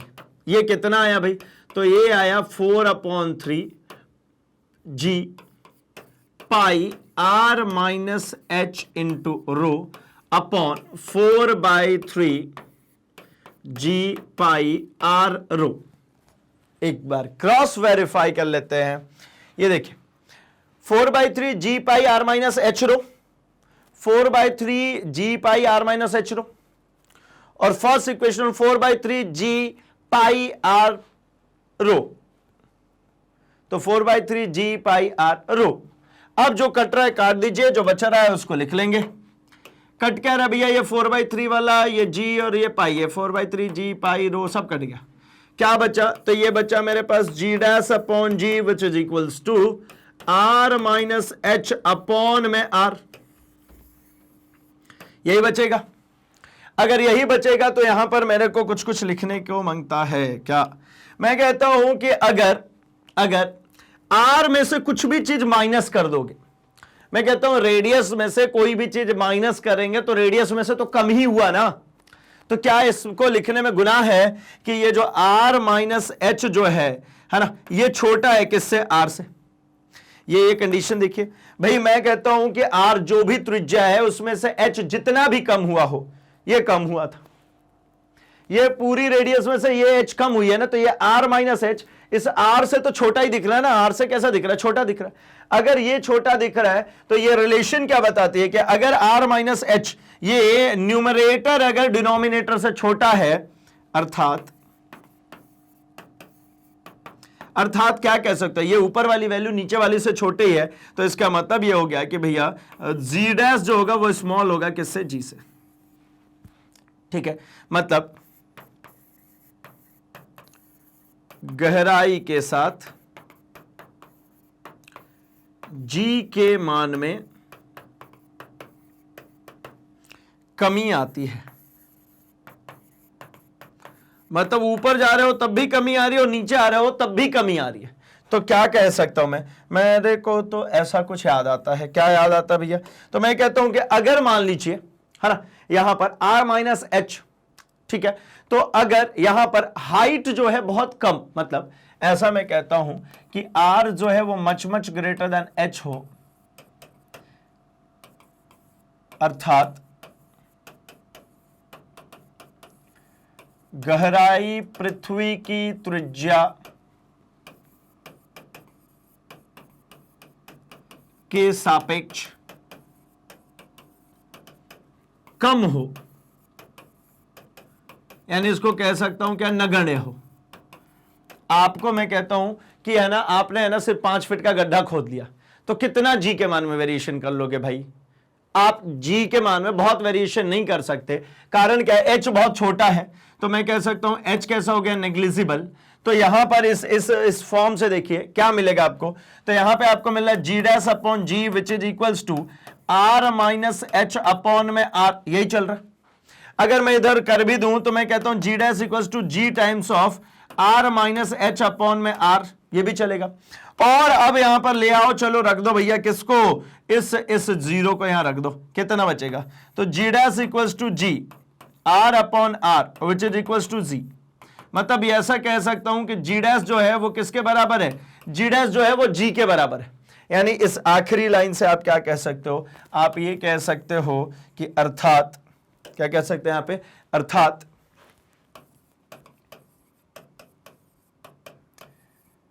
जी का मान है ना, जी का जो मान है वो समान रहने वाला, तो इसको लिख लेते हैं, अर्थात जी का मान बहुत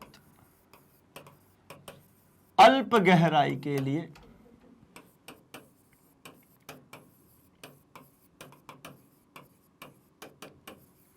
अपरिवर्तनीय होता है, मतलब कुछ चेंज नहीं होता है।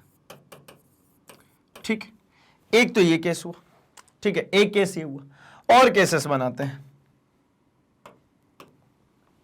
अब देखिए एक और केस, मैं ऐसे कहता हूं कि अगर इसको है ना रेडियस के बराबर ही ले आए, कहां ले आए, रेडियस के बराबर, अगर ये चीज रेडियस के बराबर हो गई, ठीक है, तो ऊपर कैसा बन जाएगा, जीरो, मतलब जी डैश का मान कैसा हो जाएगा, जीरो। तो मैं कहता हूं यदि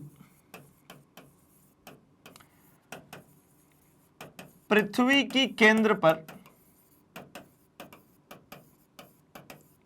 वस्तु हो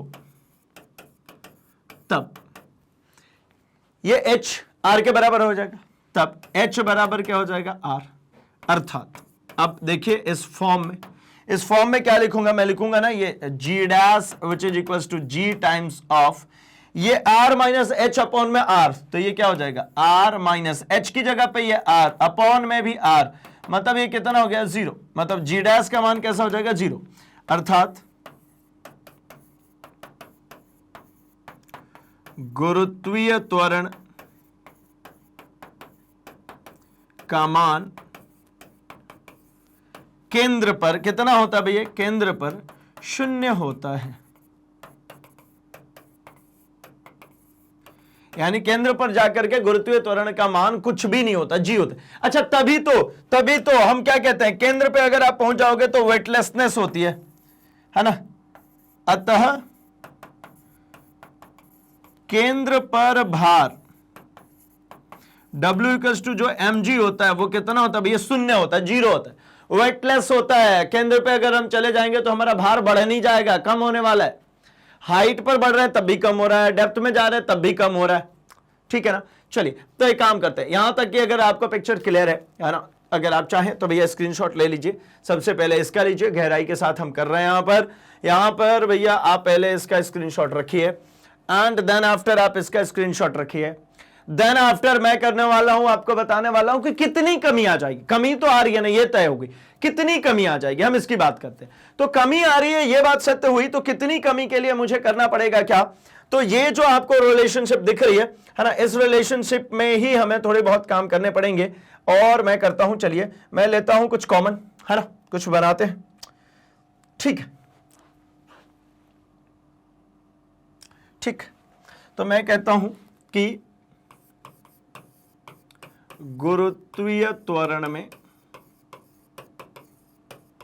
कमी कितनी होगी, गुरुत्वीय त्वरण में कमी, तो अभी मेरे पास आया था g dash upon G which is equals to r minus H upon में r।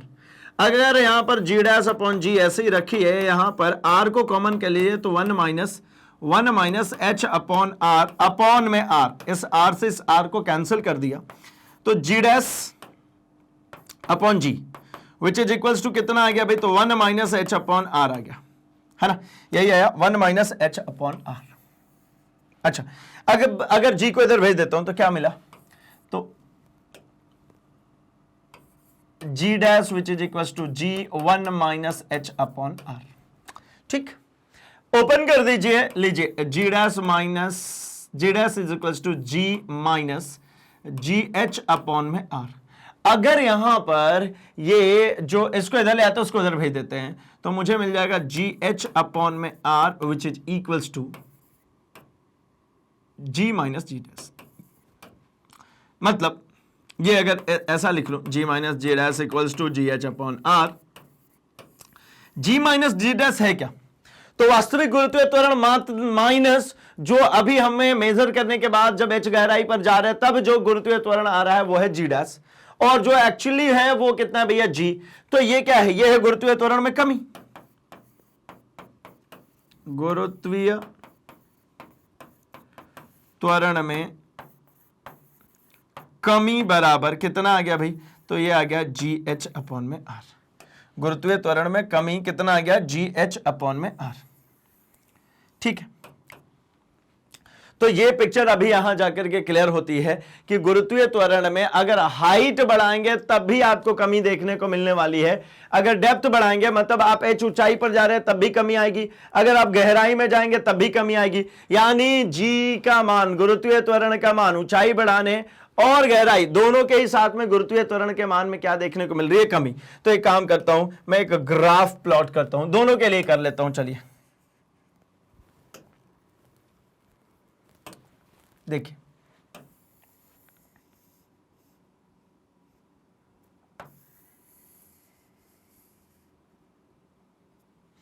ठीक है,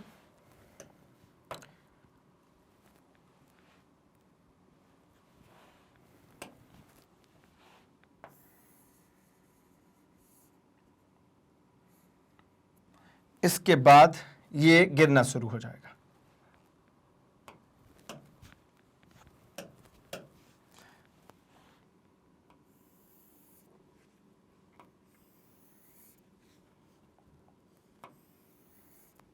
ठीक है, ऐसा कुछ बनेगा। हाँ, तो ये क्या है भाई, ये यहां पर ये जो मान दिख रहा है ये g का मान है, और ये हमारा कौन है भैया, तो ये हमारा r मतलब आपको समझा रहा हूं r प्लस h की बात करें, r माइनस h की बात करें। यहां पर हम क्या करते हैं, एक ब्रेक पॉइंट डालते हैं, ये है मेरा ब्रेक पॉइंट, ये है, ये यहां पर जो g का मान होगा ये है पृथ्वी की सतह पर, ये किस पर है, पृथ्वी की सतह पर, ठीक है। और इसके बाद में अगर हम कहते हैं तो ऊंचाई बढ़ाने पर,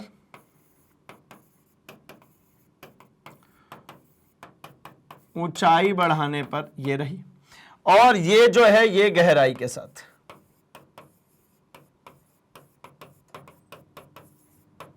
तो क्या दिख रहा है भाई, गहराई के साथ में जैसे जैसे गहराई बढ़ाते जाएं, गहराई बढ़ाने का मतलब क्या है, नीचे की तरफ जाना ना, केंद्र की तरफ जाना। गहराई बढ़ाने का मतलब क्या है, केंद्र की तरफ जाना। तो गहराई बढ़ेगी कब, जब नीचे की तरफ जाओगे तब ना। तो गहराई जैसे जैसे बढ़ती चली जा रही है, मुझे क्या मिल रहा है भाई, मुझे मिल रहा है कि गहराई जैसे जैसे बढ़ेगी वैसे वैसे जी का मान मेरा क्या होते जाएगा, कम होता चला जाएगा, है ना। तो ये गहराई बढ़ने के साथ में, और ये वाली जो वैल्यू होती है ना, इस पे पृथ्वी की सतह पे ये 9.8 मीटर पर सेकेंड स्क्वायर एक एवरेज वैल्यू कैलकुलेटेड है भाई हमारी।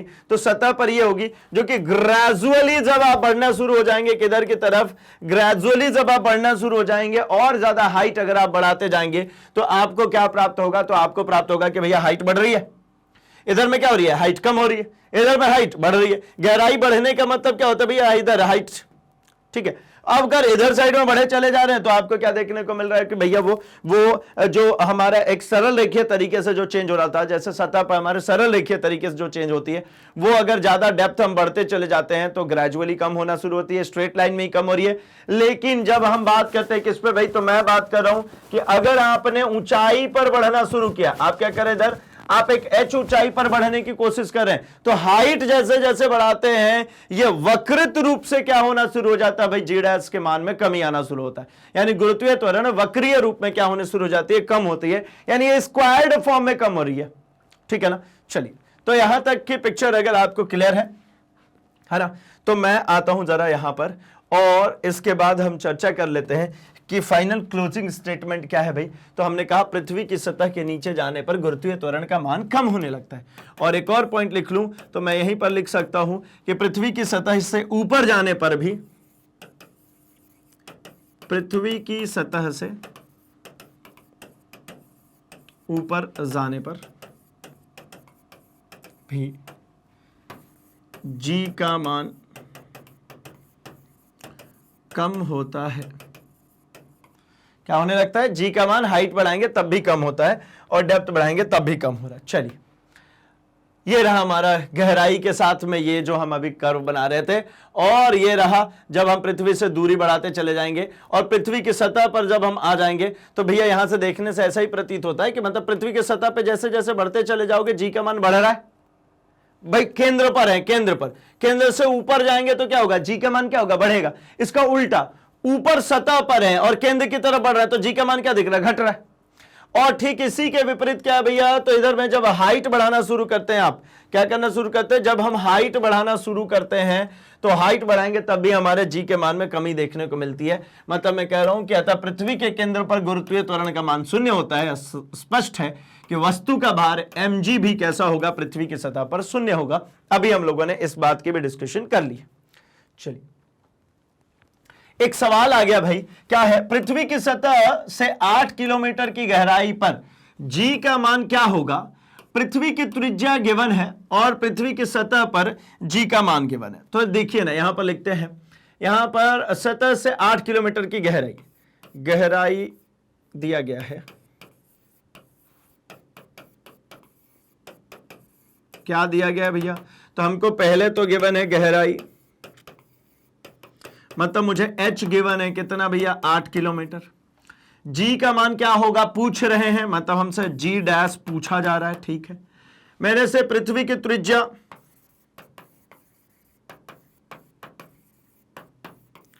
पृथ्वी की जो त्रिज्या है ये 6400 किलोमीटर गिवन है।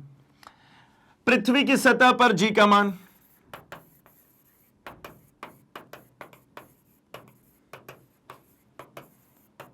ये तो हमें पहले से भी याद है 9.8 मीटर पर सेकेंड स्क्वायर। अब मुझे यहां पर बनाना है इसका आंसर।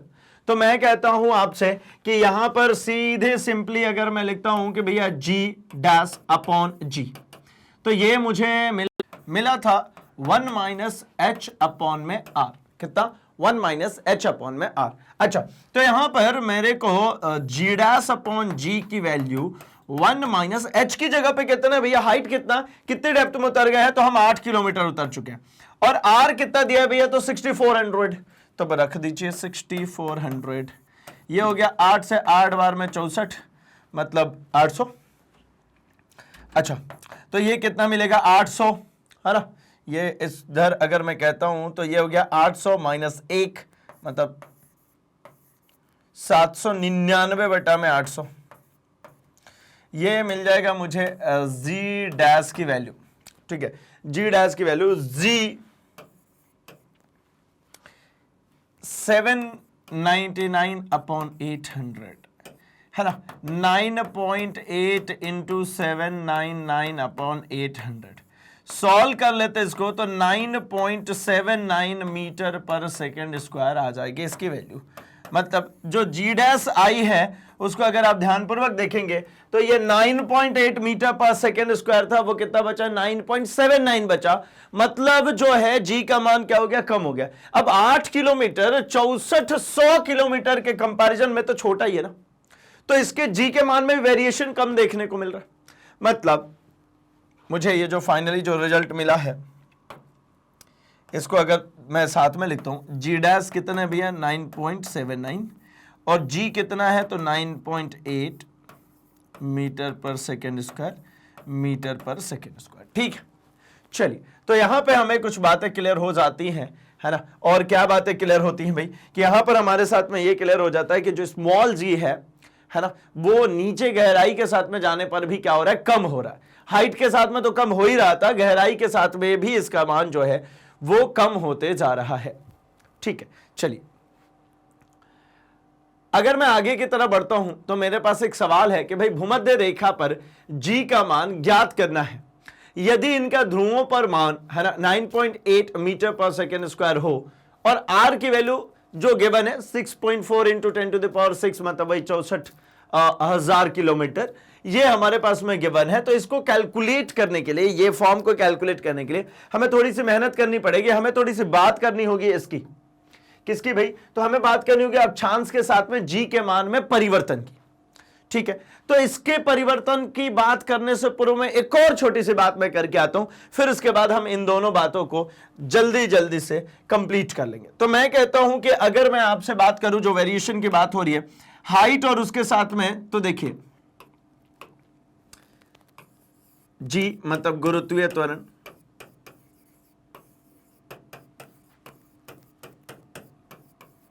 का मान, ऊंचाई तथा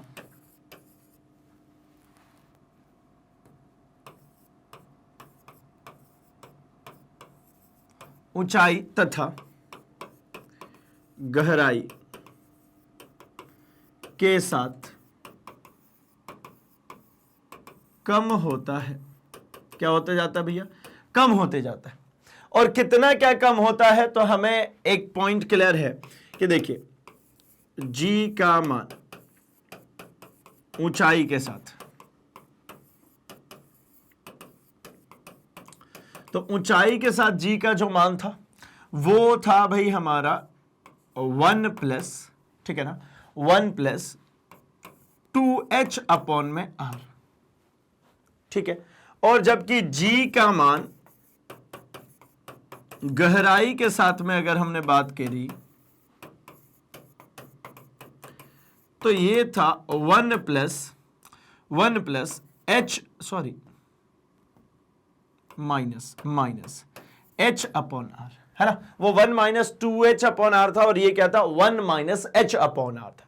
तो दोनों ही कंडीशंस में मेरे को क्या दिख रहा है कि अगर मैं अगर मैं g का मान ऊंचाई के साथ में चल रहा हूं और गहराई के साथ में, तो एक पॉइंट क्लियर होता है कि गहराई के साथ g का मान ऊंचाई के अपेक्षा दोगुने दर से कम होता है। क्या होता है? दोगुने दर से यहां पर क्या होता है भैया? कम होता है, दोगुने दर से कम होता है। ठीक है, तो मतलब यहां पर यह कहा जा सकता है कि h जो है ना, हाइट में अगर आप बढ़ोतरी ले या गहराई के साथ में आप चले, तो आप सीधे सीधे कहते हैं कि गुरुत्वीय त्वरण में कमी की जो दर है वो कैसी है भैया? यहां पर दोगुना है। ठीक है, मतलब गहराई के साथ कमी दर दोगुनी है। ठीक है, गहराई के साथ में कमी दर जो है वो कैसी है भैया? दोगुनी दिख रही है। कैसे काम करेंगे अपन? तो अपन इस चीज के लिए एक काम कर सकते हैं कि हमने उठा करके दोनों को कर देना है क्या? कंपेयर। अगर मैंने दोनों को कंपेयर किया हुआ है, ये जो रिजल्ट मैं लिख रहा हूं ये कहां से लिख रहा हूं? मैं इन दोनों को कंपेयर करता हूं। मैं कहता हूं कि गहराई के साथ और इसके साथ में दोनों की तुलना अगर करेंगे, ये भी जी डैश और ये भी जी डैश है, तो मैं कहता हूं G is equals to G dash equals to 1 minus 2h upon r, ये हाइट के साथ, और जी डैश इक्वल्स टू मैं नीचे लिख देता हूं 1 माइनस h अपॉन r को मैं कह देता हूं d अपॉन में r। d क्या है भैया? तो d है गहराई। d का के लिए यूज करो? गहराई के लिए। तो अगर इन दोनों को अगर मैंने कंपेयर किया है ना, दोनों क्या कर दूं? मैं दोनों का तुलना कर देता हूं। तो ये दोनों की तुलना करने पर LHS और RHS दोनों तुलना होंगे, तो ये जी डैश अपॉन में जी डैश, यहां पर ये 1 माइनस 2h अपॉन में r which is equals to 1 upon, अब क्रॉस मल्टीप्लाई करिए तो ये आपको क्या देखने को मिला है भाई? 1 माइनस 2h अपॉन में r which is equals to 1 minus d upon में r, क्योंकि ये तो ये जी डैश से जी डैश कैंसिल हो गया। अब क्या देखने को मिला? 1 से 1 भी कैंसिल हो गया, नेगेटिव से नेगेटिव भी कैंसिल हो गया, r से r भी कैंसिल हो गया, तो twice of h equals to मुझे क्या दिख रहा है? d। जो काम दोगुने हाइट पे चलने पर होगा वो सिर्फ d डिस्टेंस चलने पर ही हो जाएगा, यही तो लिख रहा हूं। गहराई की कमी की दर क्या है? दोगुनी है। किसके अपेक्षा? तो ये हमारे हाइट के अपेक्षा। अगर मैं ऐसा कहता हूं कि 150 कर लीजिए, 15 में बड़ा कम होगा तो 150 करता हूं, 150 किलोमीटर हाइट पे चले हैं, है ना, तो डेप्थ में कितना भैया? तो ये 150 क्रॉस कर दीजिए 2, मतलब ये कह सकते हो हाइट के लिए कि d अपॉन में 2, है ना, d अपॉन में 2, मतलब ये 150 कब होगा? जब d कितना हो जाए? 300, तो 300 बटा में 2। मतलब क्या समझ में आ रहा है कि जो चीज उल्टा भी कह सकते हैं कि जो चीज डेप्थ में 150 किलोमीटर पे हो रही है, हाइट में वही काम 300 किलोमीटर पे होगा।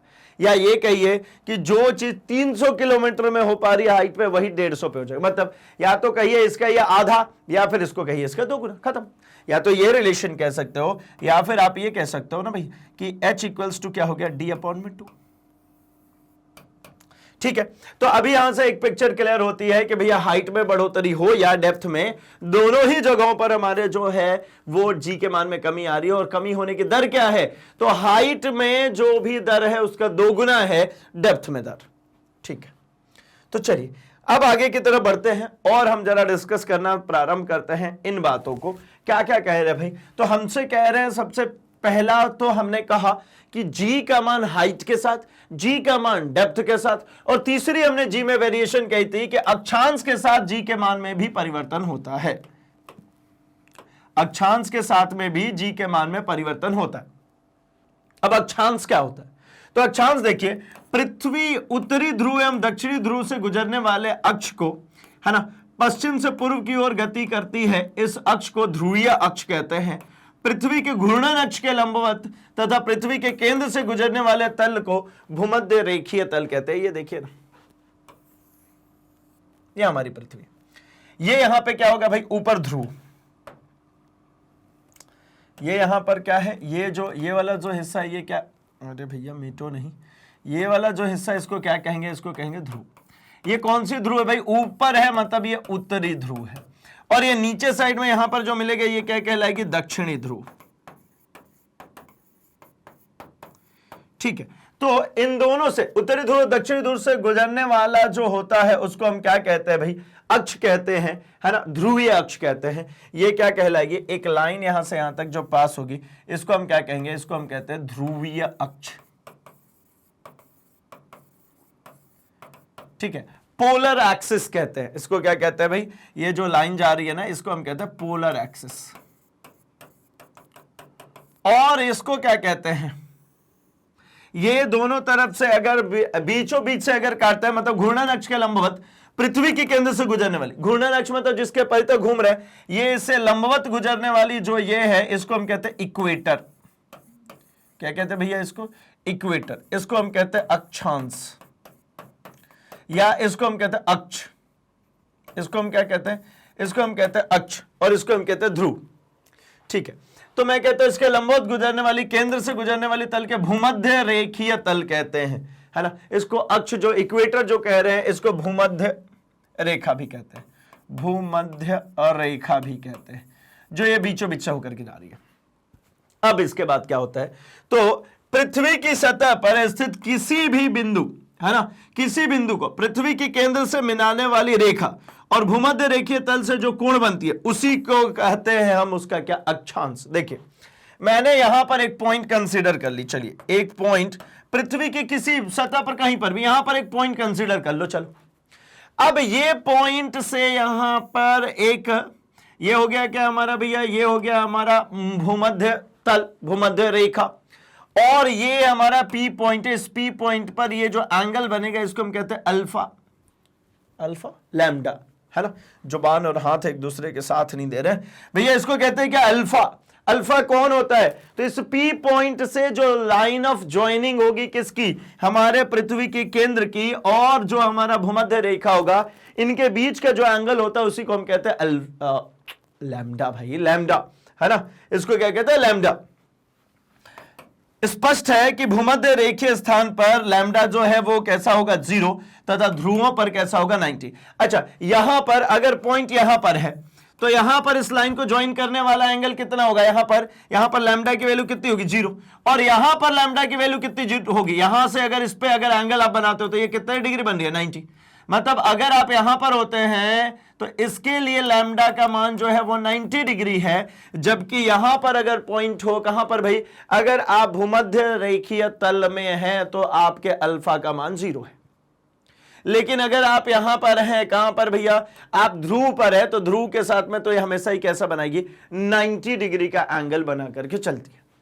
ठीक है, तो ये तो हो गई किसकी बात, ये हो गई हमारी अक्षांश की बात। ठीक है, किसकी बात हो गई, अक्षांश की। ठीक है, आइए जरा कुछ और बातें देखते हैं। डायग्राम को ऐसे ही छोड़ता हूं मैं, क्योंकि डायग्राम की अभी मुझे जरूरत पड़ने वाली है, तो डायग्राम को एज इट इज छोड़ते हुए आगे बढ़ता हूं मैं। ठीक, तो अभी मैं क्या कहता हूं आपसे कि किसी भी अक्षांश पर जी के मान में परिवर्तन के 2 कारण होते हैं, एक पृथ्वी की आकृति और एक पृथ्वी का घूर्णन। इस पूरी ही जगह पर जो पी जो पॉइंट मैं लेने वाला हूं, वहां पर जी के मान में चेंजेस जो आ रहे हैं वो 2 तरीके पे आएंगे भैया। एक है क्या, पृथ्वी की आकृति, और दूसरी है पृथ्वी की घूर्णन। इन दोनों कारणों से जी के मान में परिवर्तन आता है। पृथ्वी की आकृति से कैसे, तो पृथ्वी की आकृति हमें पता है, देखिए पृथ्वी की आकृति की मैं बात करता हूं, पृथ्वी की आकृति के कारण जी में परिवर्तन।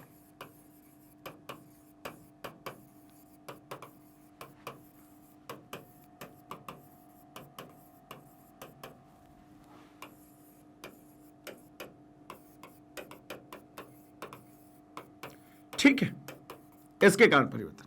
तो पृथ्वी की आकृति है कैसी, तो as we know very well that is, पृथ्वी जो है भैया ये ओवल शेप की,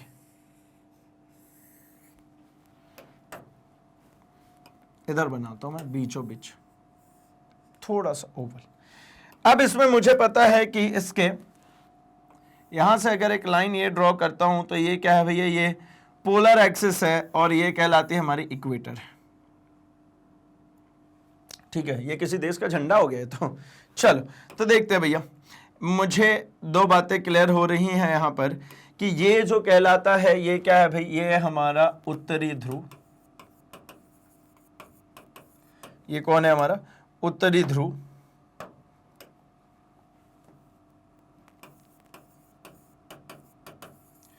और नीचे साइड में होगा ये कौन सा ध्रुव हो जाएगा, ये दक्षिणी ध्रुव। ये यहां पर क्या है भाई, तो ये इक्वेटर है ना। ये हो गया हमारा क्या भाई, इक्वेटर। मतलब ये क्या हो गया, तो ये हो गए हमारे अक्ष कौन से भाई, तो ये हमारा जो मीन था यहां पर, है ना, भूमध्य रेखा जिसको कहते हैं, ये क्या हो गया, ये हमारा भूमध्य रेखा। अब क्या कह रहा हूं मैं कि भूमध्य रेखा पर अगर आप देखते हैं, यहां पर रेडियस जरा देखना शुरू कीजिए, ये है हमारा ओरिजिन।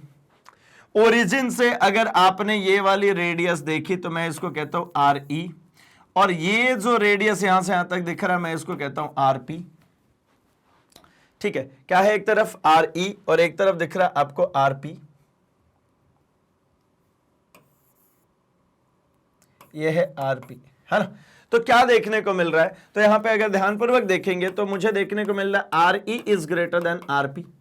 मतलब अगर मैं कहता हूं कि भूमध्य रेखा में अगर त्रिज्या की बात करें, पृथ्वी की त्रिज्या भूमध्य तल में ध्रुवीय अक्षों के अपेक्षा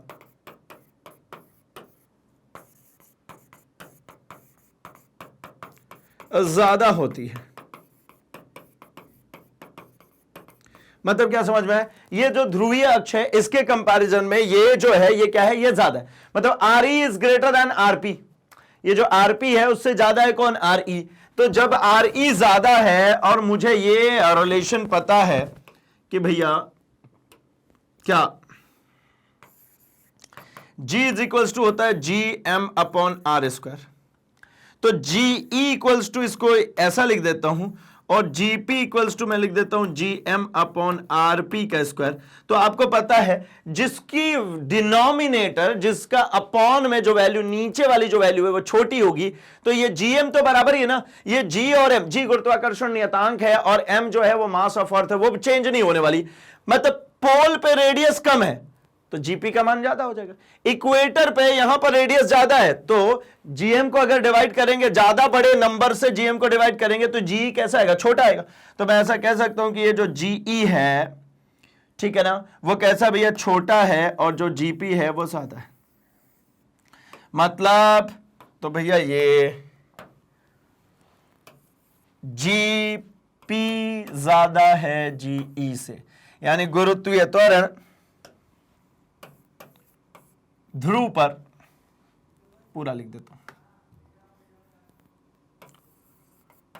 ध्रुवों पर गुरुत्वीय त्वरण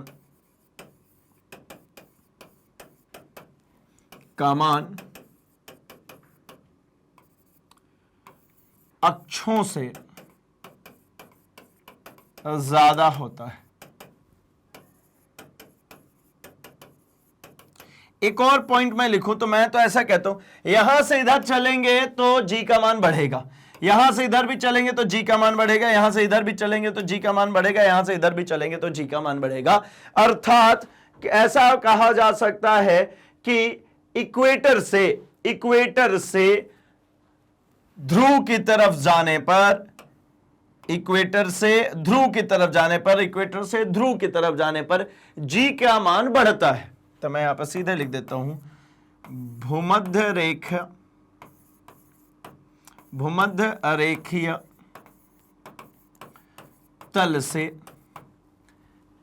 ध्रुवों की तरफ जाने पर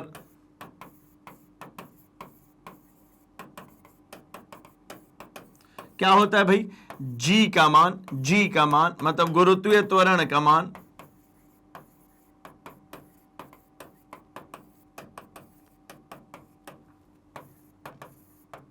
बढ़ता है। और जो है ना इसका एनालॉगस भी पॉसिबल है ना। गुरुत्वीय त्वरण का मान जो है बढ़ता है, या फिर उल्टा भी कह सकते हैं कि अगर आप है ना पोल से इक्वेटर्स की तरफ आ रहे हैं तो गुरुत्वीय त्वरण का मान कम हो रहा है, ऐसा भी तो संभव है ना, है ना। अगर इधर आ रहे हैं तो इसका मान क्या हो रहा है, कम हो रहा है। चलिए, तो आई होप कि आपको यहां तक की बातों में कोई समस्या, कोई दिक्कत परेशानी नहीं आएगी।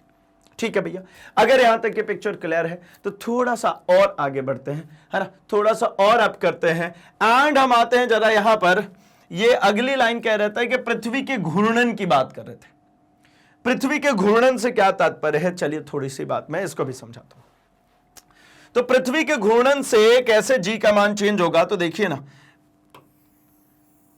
पृथ्वी शेप की है, यहां पर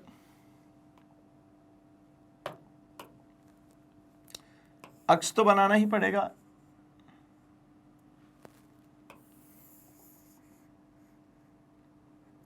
ठीक है, अब यहां पर मैं कहता हूं कि ये रहा हमारा क्या भैया, ये रहा हमारा केंद्र। यहां पर एक पॉइंट मैं कंसीडर कर लेता हूं, this is P, this is point P. अब इस पी पॉइंट से क्या होना है, तो मैं यहां पर अगर अक्ष ड्रॉ करूं, अक्षांश बनाऊं, तो ये होने वाला है और एक ये वाली लाइन जाती है भाई। इन दोनों की वजहों से यहां पर जो एंगल फॉर्म हो रहा है, दिस इज कॉल्ड, इसको कहते हैं हम लैम्डा, इसको हम कहते हैं अक्षांश। अब यहां पर एक सतह कंसीडर करता हूं मैं क्या कहता हूं कि ये पूरा अपने आप में क्या होगा, यहां पर एक पूरी सतह होगी ना, ये पूरी क्या होगी, बिल्कुल इसके पैरेलल एक पूरा ऐसा गोल मैं क्या कहता हूं ये पूरा गोला है। तो क्या सिर्फ इसी पॉइंट पर नहीं भाई, इस पूरे गोले में एक पूरा रिंग कट कर दीजिए उस पूरे जगहों पर। मतलब देखिए ना, ये ऐसा गोला है, इसको यहां से काट दो भाई, ये इसको यहां से काटो, यहां से काटने के बाद आपको ऐसा एक सेगमेंट पूरा मिलेगा ना, ये ऊपर वाला, ये पूरा ही सेगमेंट मिलेगा, ये पूरा सेगमेंट मिलेगा। मतलब इसके सभी बिंदुओं पर, इन सभी बिंदुओं पर वही काम हो रहा है जो मैं यहां पर एक पी पॉइंट पर करने वाला हूं, है ना। ये ऊपर वाला हिस्सा मैंने क्या किया हुआ है, ऊपर वाला हिस्सा मैंने उड़ा दिया, ये तो ये वाला हिस्सा मिला, इसके सभी बिंदुओं पर ही काम होने वाला है। तो यही चीज मैं यहां पर कर रहा हूं। मैं क्या कहता हूं, मैं ये कहता हूं कि भैया ये जो पी पॉइंट है, ये जो पी पॉइंट है, इसके लिए अगर मैं यहां पे कंसिडर करता हूं कि भैया इसको ऐसे ही यहां से एक लाइन यहां से ज्वाइन कर दूं, तो आप क्या कहते हो, अगर ये अल्फा है तो ये भी अल्फा होगा ना, इसको भी क्या कहोगे, इसको भी अल्फा कहेंगे ना हम।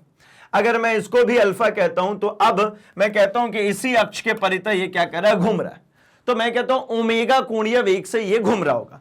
तो इस स्थिति में यहां पर कही जाती है, इस स्थिति में मैं क्या कहता हूं, देखिए कि भैया जो जी डैश का मान होता है वो होता है G minus omega square R cos lambda, G omega square R cos lambda इसकी वैल्यू होती है।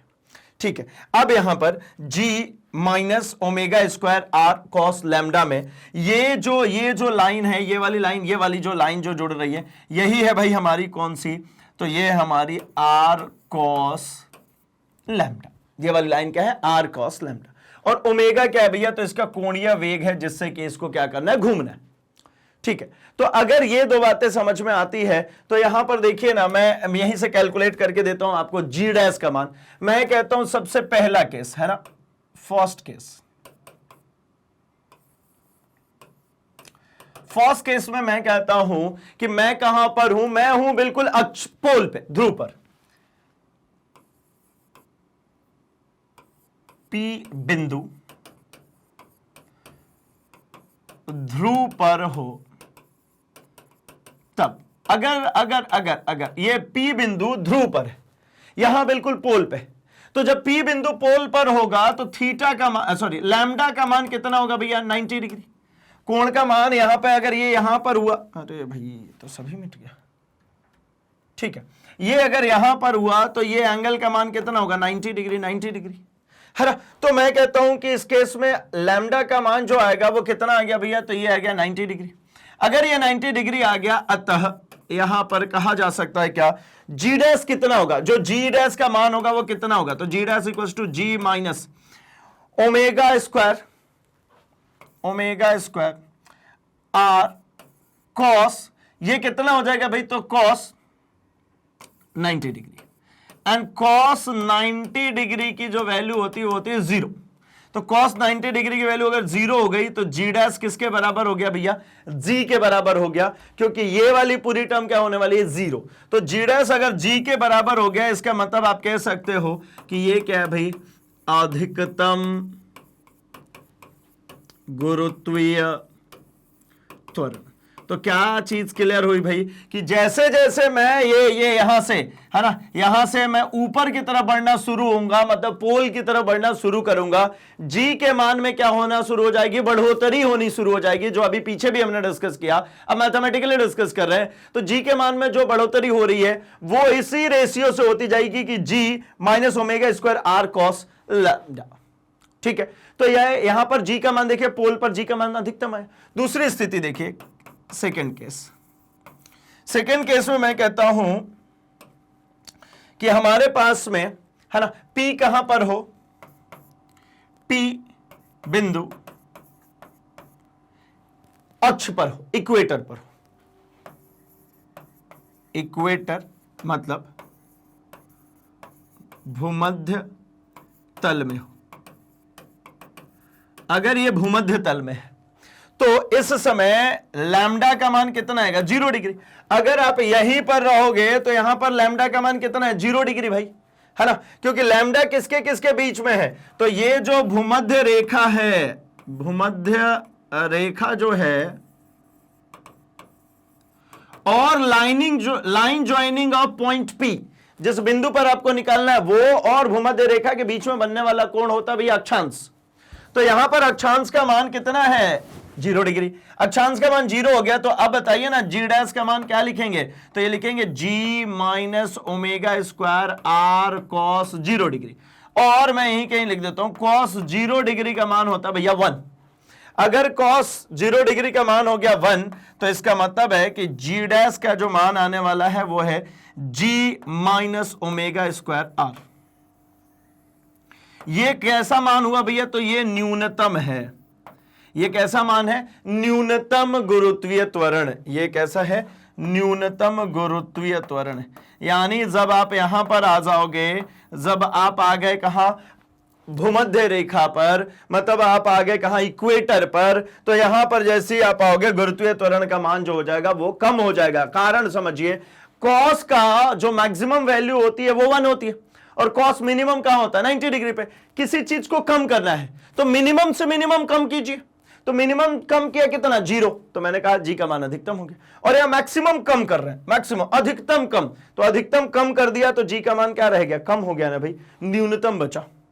ठीक है, तो ये पॉइंट क्लियर हो जाती है। इसी कारण से कहते हैं कि भूमध्य रेखा पर अगर आप होते हैं तो यहां पर आपको हमेशा जी का मान कम नजर आता है, और यहां पर जी का मान जो होगा वो कैसा नजर आएगा, ज्यादा नजर आएगा। यानी सेम मास, एक बात समझिएगा, एक बहुत अच्छी डील है यहां पर, वेट इक्वल्स टू होता है भैया mg। लेकिन अगर मैं कहता हूं कि यही वेट आपने कैलकुलेट करी कहां पर, जो भूमध्य रेखा उस पर, इक्वेटर पर, तो आपको जो वेट है वो कम नजर आने वाला है, या वेट में कहूं बराबर नजर आने वाला है ना। लेकिन अगर मैं इसी चीज को, चलिए ऐसा करता हूं, मास सेम है तो जी की वैल्यू इक्वेटर पे क्या है, कम है, तो वेट कम दिखेगा। और जब हम इसी को लेकर के पोल पे चले जाएंगे तो जी की वैल्यू बढ़ गई तो वेट बढ़ जाएगा।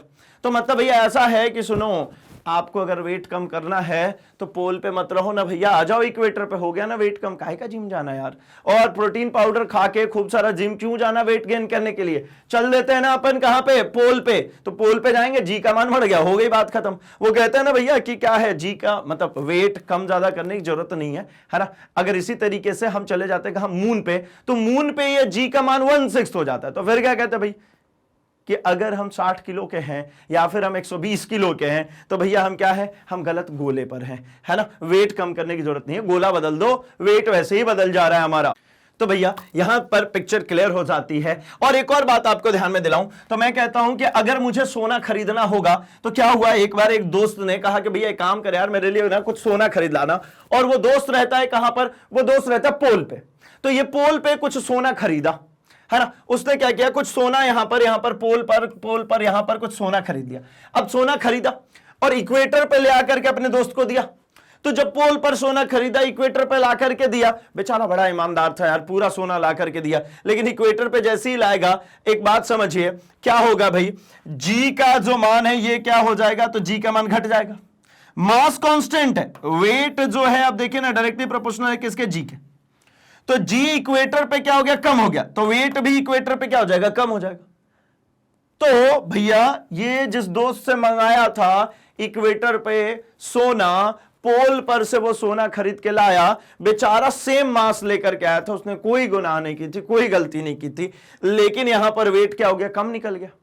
अब वो ठहरा साइंस का स्टूडेंट था नहीं, तो भैया ये जो है दोनों दोस्त आपस में लड़ लिए, ब्रेकअप हो गया भैया, है ना, वो उसके घर, वो अपने घर, है ना, तो उनके बीच में कहानी होगी, तुम तुम्हारे घर हम हमारे घर। लेकिन मुद्दा क्या था भाई, मुद्दा यह था कि अगर उसने फिजिक्स पढ़ी होती तो उसको समझ में आ जाता कि भैया सोने का जो मास है, जो सोना खरीदा है, जितना मास, जितना ग्राम, वो उतना ही है, वेट बदला है भाई, मास नहीं, बरोबर सोना लेकर के आया था वो, है ना, गलत था नहीं, और फालतू में भैया इसने चटका दिया तो ब्रेकअप तो होना ही था, है ना। अब उनका तो हो गया ब्रेकअप, चलो छोड़ो भाई, है ना, हम अपने मुद्दे पर आते हैं।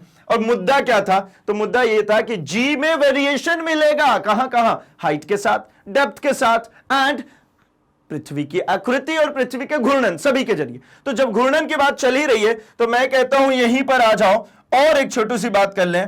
मैं कहता हूं कि अगर एक और पॉइंट, यदि पृथ्वी घूमना बंद कर दे, मतलब ओमेगा की वैल्यू कैसी हो जाए, जीरो हो जाए, पृथ्वी क्या कर दे, घूमना ही बंद कर दे, ओमेगा की वैल्यू क्या हो जाए, जीरो, तो जो जी डैश का मान हो जाएगा वो किसके बराबर हो जाएगा, जी के बराबर।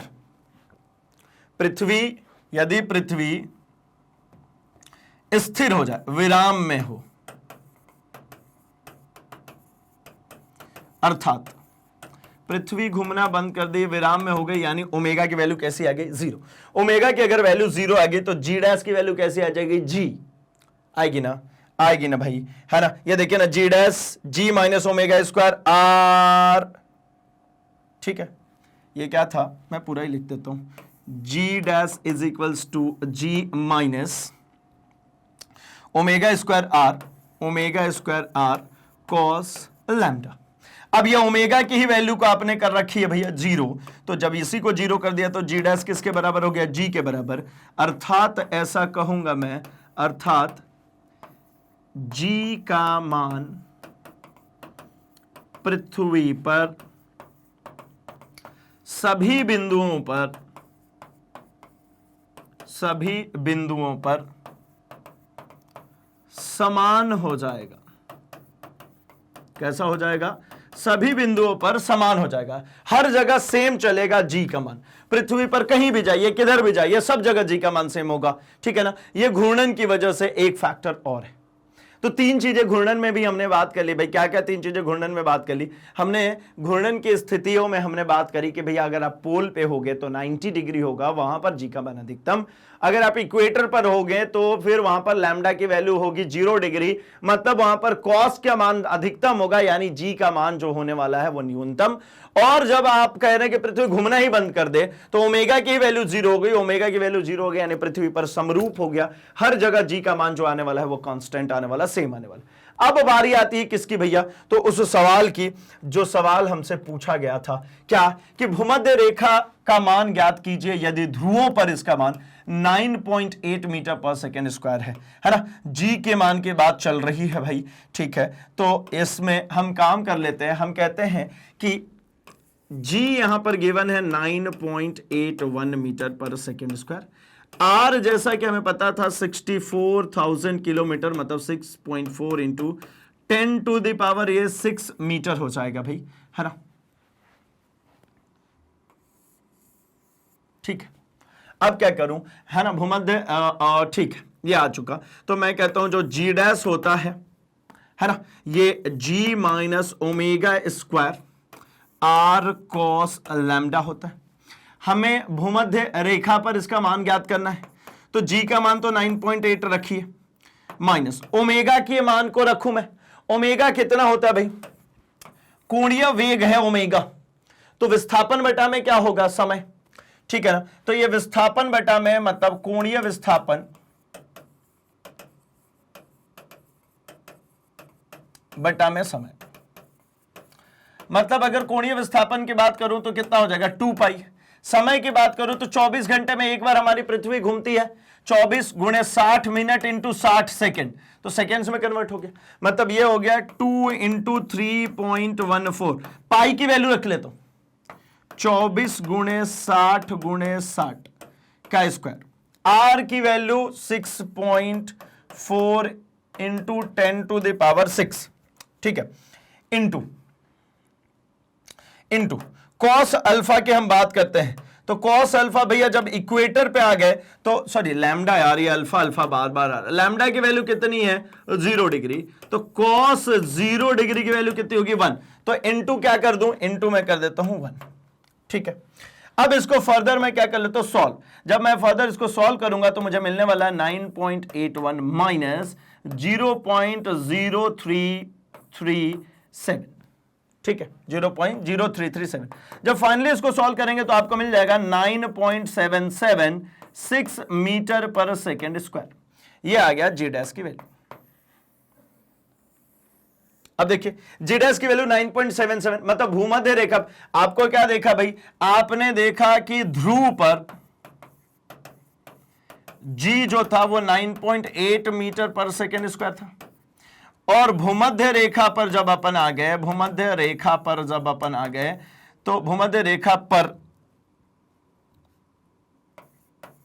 जी का जो मान है वो कितना रह गया, तो 9.77 है ना, कितना हो गया 9.77 मीटर पर सेकेंड स्क्वायर। तो क्या दिख रहा है आपको, आपको दिख रहा है कि भैया जब पोल से यहां पर आए तो जी के मान में कमी आई है। ध्यान से देखिए, जी के मान में क्या आ गई, कमी आ गई, मतलब जी का मान क्या रह गया, कम रह गया, जैसे ही वो कहां पे आया, है ना, जब ये ध्रुव पर से हम कहां पर आए, भूमध्य रेखा पर आए, इक्वेटर पे आए, पोल पर से इक्वेटर पे आए तो कम हो गया। तो भैया जी के, है ना, गुरुत्वीय त्वरण के मान में परिवर्तन कैसे कैसे संभव है, कितनी पॉसिबिलिटीज थी, उन सबकी बात हमने कर ली, उनकी सबकी हमने चर्चा कर ली, कहां कहां पे परिवर्तन होगा, कैसे परिवर्तन होगा, इन सभी की बातें हमने कर ली, ठीक है। इनमें से जो शुरुआत के दो हमारे डेरिवेशंस कह सकते हैं आप उनको, वो काफी इंपॉर्टेंट है हमारे स्कूल एग्जामिनेशन के हिसाब से, जब हम हाइट पर बढ़ते हैं या फिर डेप्थ में चलते हैं तब के लिए। And remaining all the portions, ये जितने भी थे वो हमारे कॉन्सेप्ट बिल्डअप के लिए सबसे ज्यादा इंपॉर्टेंट थे, क्योंकि कॉम्पिटेटिव एग्जामिनेशन में डायरेक्ट यहां से क्वेश्चन आ सकते हैं, रीजनिंग टाइप क्वेश्चन आ सकते हैं, ये वेरिएशन हमसे पूछे जा सकते हैं जो हमने न्यूमेरिकल्स इसके अंदर में किए, एंड इस पर बेस्ड और बहुत सारे न्यूमेरिकल्स और बहुत सारे क्वेश्चंस हम करने वाले हैं आगे आने वाले सेशंस में। तो इस सेशन को हम करते हैं यहीं पर समाप्त, क्योंकि जो टारगेट था इस सेशन का कि गुरुत्वीय त्वरण में परिवर्तन को सीखने का, वो हमने यहां पर कंप्लीट कर लिया। इस पर बेस्ड बहुत सारे क्वेश्चंस को करने की जवाबदारी अगले आने वाले सेशंस में हमारी रहेगी।